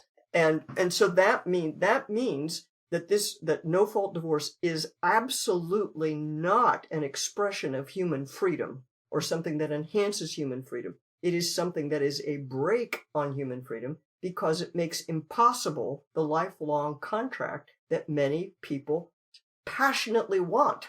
The state is actively interfering with it. Okay. Yeah. You can't opt out of that. You can't say, we don't agree with that. We don't believe in that. We're going to not do that. No, these are the rules that everybody in society has to play by. And so there are, of all the divorce reforms that one could propose, the simplest one I would say is get rid of unilateral divorce. Make it so that both parties have to agree. Because back in the old days, when there was fault-based divorce, it wouldn't be unusual for the couple to say, yeah, we're going to call it quits. They would have everything agreed on before they ever went into the court. But that meant they were talking to each other about the fact that they both wanted it, and on what terms they both wanted it and stuff like that. What just happened to your friend here, and what is happening on a daily basis to people, male and female, but it's happening all over the place, is not that. It's not that I got a new sweetie, I got a better deal, I'm out of here, see you in court. So it's terrifying. And if you're in a society where people are already coming from broken families, and that I know a lot of people who come from broken families and they desperately want to create something different for themselves and their children, but the laws are set up to where it's like a sword of Damocles is constantly over their head. That it's true. In theory. And the other thing is because our society is now so pluralistic and there's not a cultural consensus about even basic moral values in many ways, they can't count on, with this particular friend, they can't even count on their priest to bring down some like religious and moral authority on the spouse and be like, you can't do this and receive communion. Right. And not even judging about let's work through the situation. I'm not saying who's right, who's wrong, but you can't just leave your spouse out of nowhere and receive Holy Communion, period. And not to get too far afield, but there was a book I read, written in 1885 by Monsignor George Dillon, called The War of the Antichrist with the Church and Christian Civilization. And I promise I'm not going to get too far afield here. It's about Freemasonry, and it was about the papal teachings on Freemasonry. And it said that the agenda, he called it the agenda of organized atheism, which the whole purpose was to overturn Christendom and revert it to a pre-incarnation state. Mm-hmm. That was the goal. And it said one of the key agenda items was transforming marriage into a purely civil contract. Mm-hmm. But what you have described and what I have described is because once you reject grace, you don't just fall to nature, you fall to subnature. And so what we have described is that marriage is not even a civil contract in a way. Right. It's like below what every other civil contract has, some of the protections for both parties. And it's interesting that the Constitution is pretty broad, but one of the things it does say is that the government cannot interfere with the right of contract. So for any of the legal theorists out there, wonder if that would be an interesting academic exercise to theorize about how bringing marriage back using the contract clause of the Constitution. But so anyway, so in the late 1800s, this priest is pointing out, and his work was endorsed by Pope Leo XIII, that there is an agenda afoot. It's organized. It's in many countries around the world. He was saying this in 1885, and one of its key agenda items is to completely destroy the sacramental nature of marriage and to make it merely a civil contract. Mm-hmm. That's the end of the 1800s. Mm-hmm. And here so we are. Forever that's worth. Forever that's worth. And here, what I would like to add to that, please, is when Jesus said what he said about divorce in Matthew 19 in particular, you can see it. He said it in Mark 10 and then again in Matthew 19. It was clear to the apostles that this was hard. I mean, they were freaked out. They said it. Right? They were freaked out, not to put too fine of a point on it. But the fact is that Christian civilization channeled the sexual urge into the most constructive possible channels. I'm about halfway through this book called Dominion by Tom Holland. By Thomas Holland. Do you know this book? Yeah, I haven't read it yet, but it's on my library, in the pile that's growing. But he's not a believer, and his book is not sugar coated. It's in a certain way a defense of Christianity, but it's not a sugar coated Pollyanna-ish take whatsoever. But one of the key points that he makes is that Christian marriage channeled the sexual urge, and it created equality of a kind that could not exist in the Roman Empire. That the Roman man had certain sexual rights that Christianity took away, just said, no, you don't get to do this, and Rodney Stark, the great historian or sociologist of religion that was at Baylor for years and years, he made the point, this is one of the reasons that women flocked to Christianity, because they knew that if they married a Christian man, he wouldn't cheat on them and he wouldn't expose their babies to the elements. They knew that, right? So this really is a civilizational level issue. To destroy marriage is to destroy a lot, and that's why the whole concept of laissez-faire family is bogus. By the way, when I republished the book, I gave it a new title because nobody knew what laissez-faire meant. Half the people, like the typical radio interviewer, couldn't even pronounce the title. So I figured that was kind of a marketing fail. and so well, now academics and marketing, they typically don't go together. I had some skills. I had to. Yeah. So the current subtitle, the Ruth Institute version of this book, it takes a village. It takes a family to raise a village. It has little. Yeah, that's great. We'll share your link on the description. Yeah. Okay, so we've got about maybe 20 minutes or so left, if that's okay. I want to repeat a point here, and then I'd like to get to contraception. I'd like you to make a case against contraception, especially for our Christian brethren who maybe don't subscribe to Catholic teaching in this regard. But before we do that, I want to repeat a point you made earlier, and I think it was a point very well made. You said Jesus didn't say you have to live with an abusive spouse. Right. He simply forbade the repartnering, I think is how you put it, after a separation. Right. So I think that's whatever, if that's sufficient, then that's fine. But just to avoid or to explain to people, we're not talking about a system that enables abuse. Right. And in fact, when you read many of the church fathers, there were all sorts of ways that the church, when it gathered money from people in alms, it was in many ways, sometimes to support women who were in bad situations.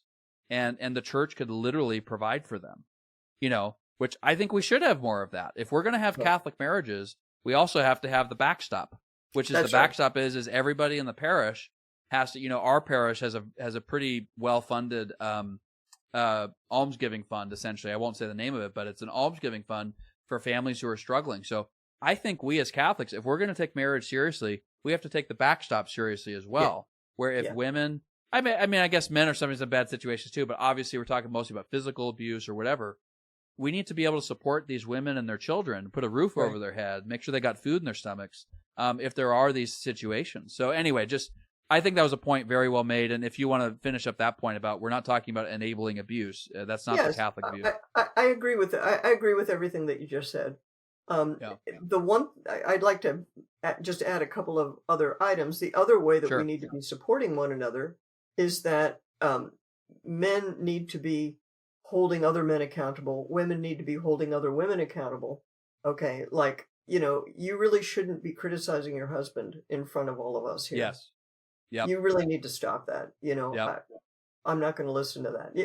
You know what I mean? I mean, it doesn't happen often, but I think, we should just do that. Another point I want to make is that in my travels, we kind of collect people here at the Ruth Institute because we deal with such a broad range of issues. We can't deal with every single thing authoritatively. So I highlight other people who have expertise in different areas and stuff like that. Sure. I interviewed a lady who has a ministry for women who have been abused. And we will be releasing her interview pretty soon. Her name is Jenny Dubé. Okay. And I interviewed her and some of her people, and they are all aligned with church teaching, and they aim for reconciliation. They want reconciliation. But at the same time, they understand that there's some kind of abuse that doesn't involve punching, that doesn't involve bruises, that can be very damaging and very harmful and is not justified and needs to stop. And women need to be able to know how to stand up for themselves. And then if they must separate, they need to be supported in recovering from that. And, and all the things that you just talked about as well, to be able to sustain themselves and stuff like that. So on our webpage, we have something called the Parent Resource Center. And something called helping the survivors. I think it's called helping the survivors of the sexual revolution. So the people who've been abused in different ways. We've got a bunch of different organizations that are dealing with different aspects of this kind of stuff, different kind of backstops that are needed. Because the church, unlike ideologies, the church does not promise perfection. We know perfectly well people are going to keep sinning. No matter how much grace God pumps into the cosmos, we're going to keep messing up. And, whereas our opponents are all about promising perfection, which then they use as a cover story for accumulating power for themselves and causing much worse problems in the end. Absolutely right. So, that's great. That's a very good point. I think that covers the things I wanted to say about what you just brought up. Yeah. Well, and now I'll make one quick point here. It seems to me that female only and male only spaces are very important. And that makes me think of mentorship. It's interesting. This would be a whole other discussion, but the short version would be, I'm at a traditional Latin Mass parish, and so I see a lot of young people with booming families. It's very beautiful.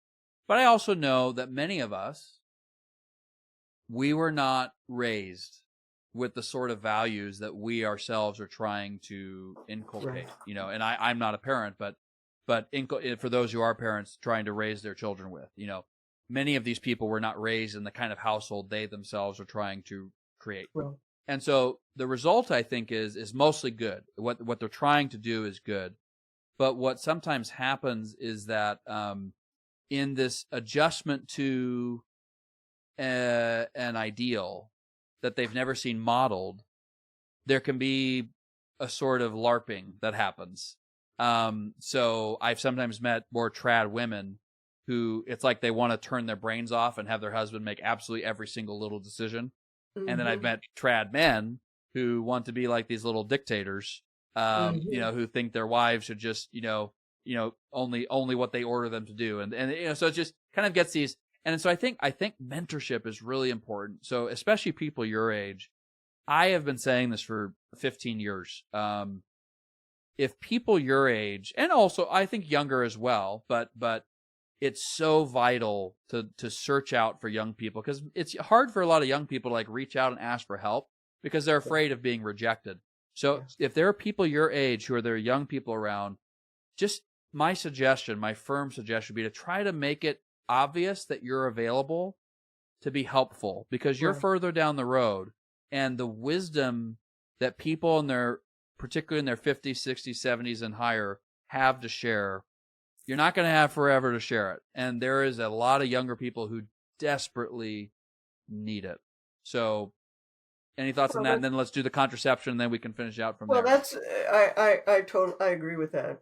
I know what you're talking about. And for me as a career woman, trying to become more like a trad wife, that wasn't a thing back then, but for me to try to allow my husband to lead and to stop bossing him around, I need to stop bossing him. I would just say these things. Don't boss your husband around. Do not interrupt him. Women have a tendency to think faster and talk faster. And maybe it's just my husband that really, really doesn't like that, and that I talk too much or something. I don't know. But it's a small thing, but it adds up, right? Yeah. Because it seems like you don't respect him. And men really need for us to respect them. They want to be loved, but they also need to be respected, So those are just two little tidbits. Yeah, right now. We'll have to do another episode if you're available sometime in the future to talk about this in particular, because to the extent you're willing, because it's so interesting. And my point is that there's a lot of good that a lot of these younger couples are trying to do, but it's mixed in with, when you don't have things modeled for you, it can be awkward in implementation, is my point. Yeah, and so, absolutely. So that's what I'm talking about. Okay, so let's finish with contraception. Oh. What's the case? Just that little issue. Because this was a huge issue. I know Scott Hahn, this was a huge issue for him and particularly his wife, Kimberly, who were Protestants. And then, Scott was a former Presbyterian minister, very Calvinist and very anti-Catholic, but he was convinced on this. And then Kimberly came, I think, 5 years later, and contraception was the issue that brought her along, and she realized, oh my goodness, the church is right. She figured it out. Yeah, she figured it out. Yeah, so make the case against contraception and why. I mean, of course, we want everybody to be Catholic, but why you don't even have to be Catholic to realize its evil nature. Okay, so since we don't have all day, Sure. I will just say that the Ruth Institute has quite a bit of material about this on our YouTube channel. We have a whole playlist that talks about contraception. And wonderful. Typically, the way I deal with it, I do not do the theology. I leave that to Janet Smith and, Christopher West and, Sure. people who have legitimate training in theology and philosophy and whatnot. I did this just this weekend. I spoke at an ecumenical luncheon of the pro-life movement in Waco, Texas. And it was literally half and half Catholic and half other Christians. And I said, listen, you guys, I'm not going to give you the theology. I just want you to ask yourself, what has contraception done to society? Let's just ask ourselves that question. What has happened is that the traditional prohibition on the use of contraception, that was shared by all Christian denominations. Calvin was against contraception. Luther was against contraception. The first people to say contraception was morally acceptable were the Anglicans in 1930. And they basically said only for serious reasons for married couples. Okay. Which was ridiculous. So, I mean, that's the fact. But the reason it was ridiculous is because the idea that you could hold something like that back with that condition, that is a big problem. And of course, our Pope at the time, who wrote Casti Connubii, pretty much in response to that whole episode, he knew perfectly well that wasn't going to hold. That's ridiculous to think that's going to hold, But anyway, just ask yourself, what has contraception done to society? And when you really look at it and analyze it, it has created the idea that sex is normatively sterile. That's what it has done to us as a culture. That the idea that you were going to contain it inside marriage, that was wishful thinking. That was wishful thinking. Okay, It was a dream. It was a fantasy. Okay, by now, in my opinion, it is inexcusable to ignore the fact that removing that prohibition has been very, very damaging. Okay. If you're going to have sex with somebody, you need to be prepared for the possibility of a child. And where we are now is that we have turned sex into a recreational activity. Only the prospect of effective contraception allowed that to even be a possibility. And now I will tell you one thing I hope everybody can agree on. You got to stop saying, we now have effective contraception. We do not now have effective contraception. That's the myth on which the whole thing rests. The fact is that even the pill, when used like normal people, not in the laboratory with test subjects or something, but normal people, the pill has an effectiveness rate, an overall effectiveness rate of about 91%. That means, and what I mean by that is, you have 100 women randomly chosen. They're using contraception. They're taking the pill for 1 year. At the end of 1 year, 9 of them will be pregnant. That's 1 year. Now you do that a second year. Another 9 women. If you do this year after year, girl, sooner or later, you're going to be unlucky. You know what I mean? That's what I'm saying to you. Sooner or later, you're going to need an abortion. And guess who's going to be there to sell you an abortion? The very people who sold you your pills. Now, let me tell you something else about effectiveness rates. If you take those effectiveness rates, 91%, that's what you go to a Planned Parenthood, you go to a doctor, you go to anybody. How effective is this anyway? 91%. Oh, okay. That's what's going to be on the chart. And they'll compare that with other things. And always, fertility awareness methods will always be down at 60% or something like that. Right? They're always going to spook you that you really want the pill. That's what you really want. Or you really want the diaphragm. Or you really want, yada, yada, yada. Anyway, the pill. Let's stick with the pill. Let's ask ourselves this question. Now you're not randomly choosing women. Now you're looking at women, young women, older women, middle-aged women. You break it down by age. Who do you think it's more effective for? The older women or the younger women? The older women, half of them don't even need it and they don't even know it, right? Their aging wombs are taking care of some of the contraception for them. So, and literally this study has been done multiple times and it consistently shows the result that older women have a higher success rate teenagers have a lower success rate. Probably because they age, also probably because they're not using it as consistently. They're not as mature, right? They're not as Okay, so that's one result. Another result, poverty. If any study that breaks it down by people who are 200 times the poverty level versus people who are below the poverty level, you will find that the more well-to-do women are more successful with their contraception than the people below poverty level. But who do we market contraception to? Who do we market it to the most heavily? The young and the poor. That's who we market it to. It's also more effective for married people than for unmarried people or for cohabiting people. Who do we market it to? We market it to the single people. We market it to the cohabiting people. We market it to the people for whom it is least likely to work. That is fraud, in my opinion. And you will not find any study anywhere that says, if they break it down by demographics, Josh, you'll always find that pattern. You know, I'm not quoting exact numbers because the numbers vary a little bit, but you'll always find that pattern. Yeah.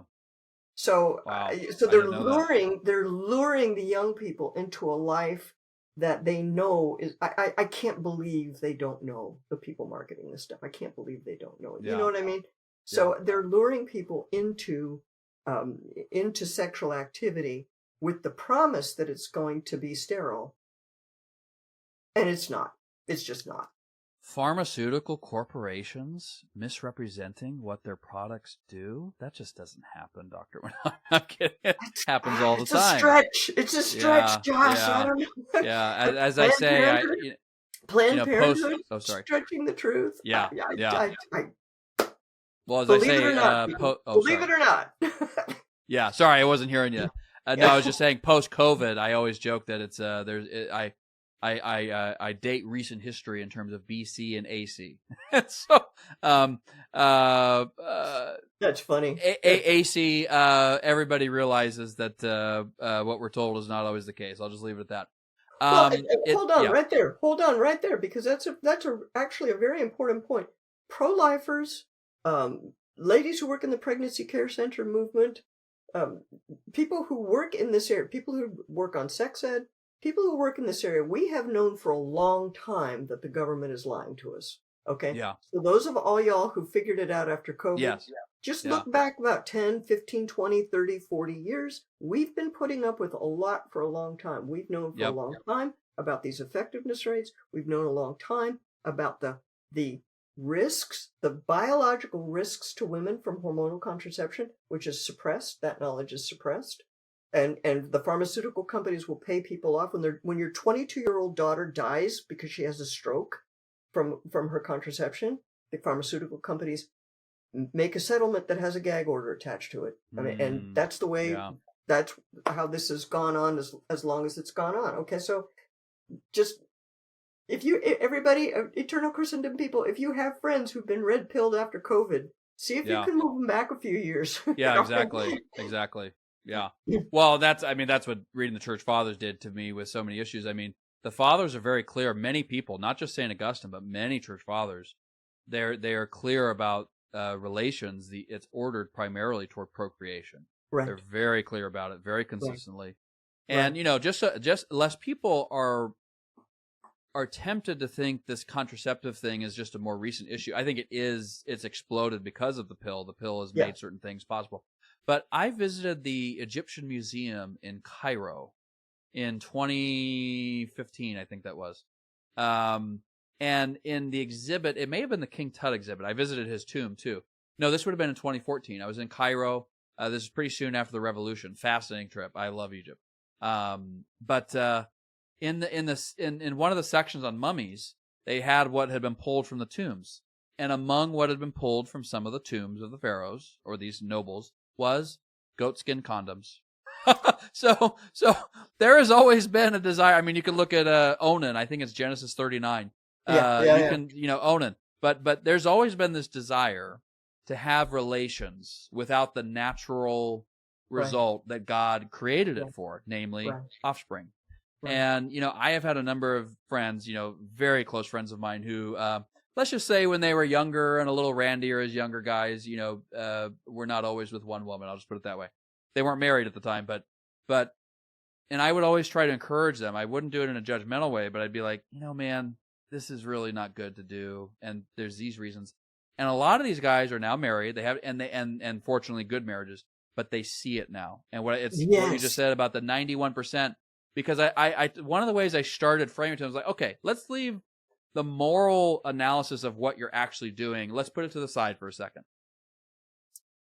What are you doing to the child that could result from this? That's right. Because even if it's a 10% chance, a 5% chance, how would you feel? I mean, if somebody told you, here's a cup of tea, and there's a 5% chance that if you drink this potion, whatever it is, you'll get stage 4 cancer. How many are going to drink that cup of tea? Probably very few. So who are you to play those kinds of games with somebody's entire life, right? And to say that you will risk for your jolly good alls, bringing this life into existence for a momentary pleasure, but you're going to lead to their entire life having parents who are not committed to one another, right? For them, right? It's a Russian roulette with somebody's entire life, yeah. And so on that level alone, it's disgusting. So anyway. Yeah. That's brilliant what you just did there. That I developed some little thing. I was going to see if I could find it on my YouTube channel real quick, but it doesn't matter. Sure. In some of my talks, I've started with that. Like, okay, let's say you have a contraceptive failure. What are the options for the child? Let's look at what happens. What are your options? The first option is shotgun marriage. Not the best, but it can be made to work. Sometimes it works. Second option, one person raises the child alone. If you accept our premise that children are entitled to a relationship with both parents, that means that one of those relationships is going to be uncertain. You're putting that at risk, right? The third option is another option is both parents put the child up for adoption. Certainly not ideal, but it's better in some respects because the child has a stable, loving home. Yeah. But it's not ideal. And the final option is you kill the baby. Okay, so this is obviously unjust. So if you roll the dice and you roll out, you get this so-called unlikely event happens to you, what happens? All of your options are unjust to the child. All of your options are unjust. Yeah. So the way you put it, that was perfect. That was perfect.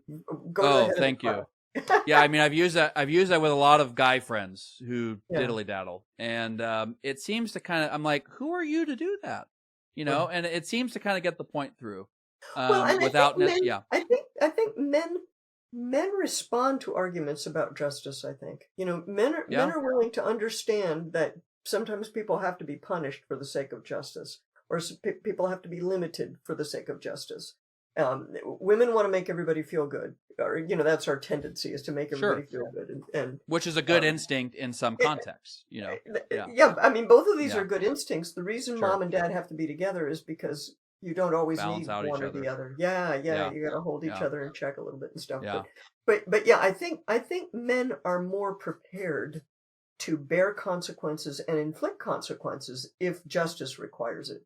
And there is definitely a place for that in the family, for sure. So if I could close with one more thing, I know we're getting up to our time here, but I think I meant to ask it earlier, but you had talked about the different roles of mother and father. Oh. And if you could just list really quick, I know it's such a big topic, and we need to put this we have another one scheduled for a few months from now. So we'll cover some of this in more depth there, but just a quick glimpse of, like, in general, like just the bullet points. What are some of the ways that a child needs a mother and a father, and how they can only get what they need from those sexed people? Those particular sexes. Okay. And we preface this by saying that when you're talking about personality types and dispositions and things like that, there's obviously a range. Sure. This is not hard and fast, but these are really important general tendencies. And I just said it, that mom wants kids to feel good. Mom wants the kid to feel good. Dad wants the kid to behave. And obviously you need both. Okay. And at different times in the child's life, you need you need that in different measure, in different balance. So when child is small, the father's contribution may be, okay, we're playing and we're rolling around and we're wrestling and we're tickling and we're doing that kind of stuff. One of dad's jobs is that when someone gets hurt, the game stops. Yeah. The game stops. Okay. Nope. You just butted my head. I don't care whether you did it on purpose or not. The game stops now, and just that limit setting, that I do think that manly men are natural authority figures. And this is one of the things that sometimes men feel they can't live up to, or they don't know how to live up to. And we have a lot of confusion around it. But there's nothing wrong with you having authority if you're embedded within the truth, right? And you're not just making stuff up. I can remember when my husband would walk through the door, I would just go, oh, so relieved that he's here. He didn't have to do anything. Yeah. He didn't have to do anything. He just walks through the door like, oh, I was way more scared to be spanked by dad than by mom. So dad, the stink eye. Mom could always say, look, when your father gets here, and that sent the chill down your spine. I never thought I'd say that, but I did say that. I did. Yeah. Hey, one place that I think is worth spelling out in more detail is the development of sexual, a person's sexual development, a sense of yourself as a man, a sense of yourself as a woman. When you're little, you're kind of a unit with your mommy. Yeah. There's a mother baby unit, and both boys and girls have to separate from their moms. But daughter can continue to identify with her mom, and what she needs from her father is a sense that men are safe, men are protective, that she is valuable, and that dad will be there for her and to protect her.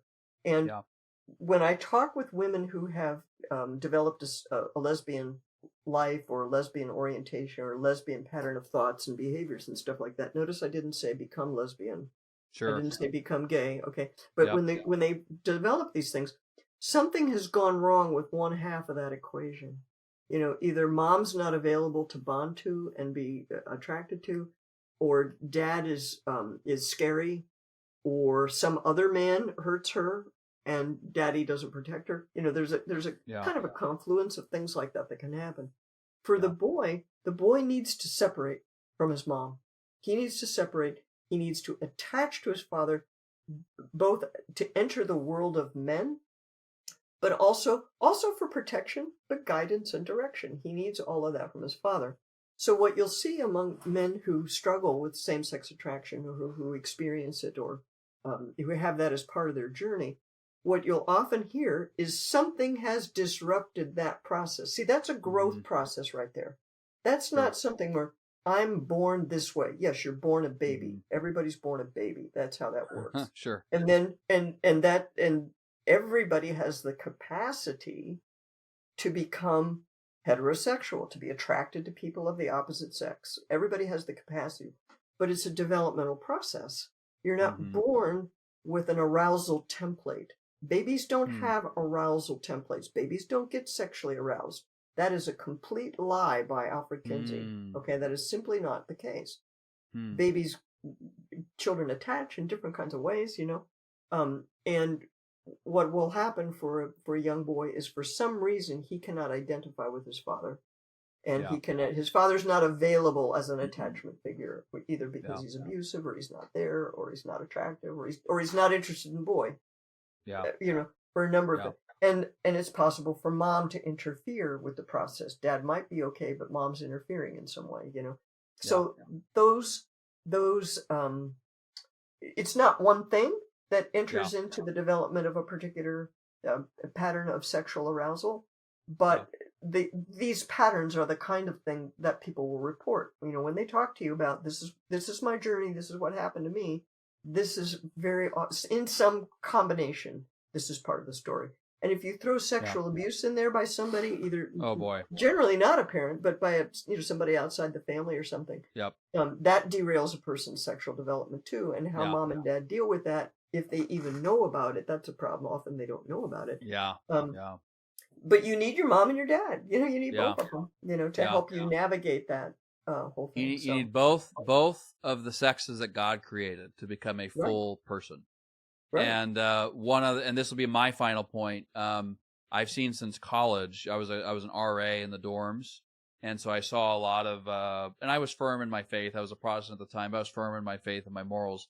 But I saw a lot of young people from Christian families, supposedly, and they just went nuts. And I would say I've asked virtually all my close guy friends, and I'm blessed to have quite a few. I've asked virtually all of them, did your dad have serious discussions with you about the birds and the bees? And to this day, I still only know one by name. It just doesn't happen. It just parents are not having those discussions with their children. And we wonder why in a pornographic world where it's available everywhere, movies, the music, the messages from mainstream corporate media, etc., schools, education, so-called education, we wonder why we have the world we have, and it's like we shouldn't. We shouldn't. A lot of parents, it's not meant to be judgmental, and there but for the grace of God go I. But a lot of parents are simply not doing their job, like utter basics of their job. Yeah. And if you don't take command of that conversation, be assured the evil one will. The evil one and his minions will, in fact, take command of the conversation. It's very important, particularly now with the trans thing. That's so toxic and so aggressive. That you need to get to your kid first and plant the correct ideas first before all this other stuff comes in. And also on our website, some of the things that we list on our parent resource page, among them are people who have resources to help you do that kind of Great. stuff. Well, Dr. Morse, this has been a total pleasure. I said at the beginning, we put aside a 3-hour block, and just in case we need it, and you're like, we're going to need it, kid, or something like that. And so your website again is ruthinstitute.org. Yep. So if people want to see where you guys are, you got tons of great resources. You got a podcast. What's the name of your channel? Is it just Ruth Institute it's just or your Ruth YouTube? Institute. You just type in Ruth Institute, you'll find it. Okay. And we have a weekly interview program that we call the Dr. J Show. That's me. Great. I'm Dr. J. Yes. But then we have other stuff. Almost daily new stuff goes up on that YouTube channel. Yeah. And we're also over on X and whatnot. So. Well, I highly encourage people to check out your organization. You guys have hosted a number of wonderful speakers at some of your conferences and whatnot. So dive in, people. The Ruth Institute is doing things that are, I hope interviews like this can do a little bit to help you guys achieve your goal and help. It's a common good you're going for, the civilization of love. That would benefit all of us. Not just you, not just me. It benefits all of us. So we close with an anthem verse. It's an anthem verse I've had since college, so I'll close with that. We close every episode with the same verse, and it's Psalm 73, verses 25 through 26. And the verse is, "Who have I in heaven but you? And on earth I desire nothing besides you. My flesh and my heart may fail, but the Lord is the strength of my heart and my portion forever."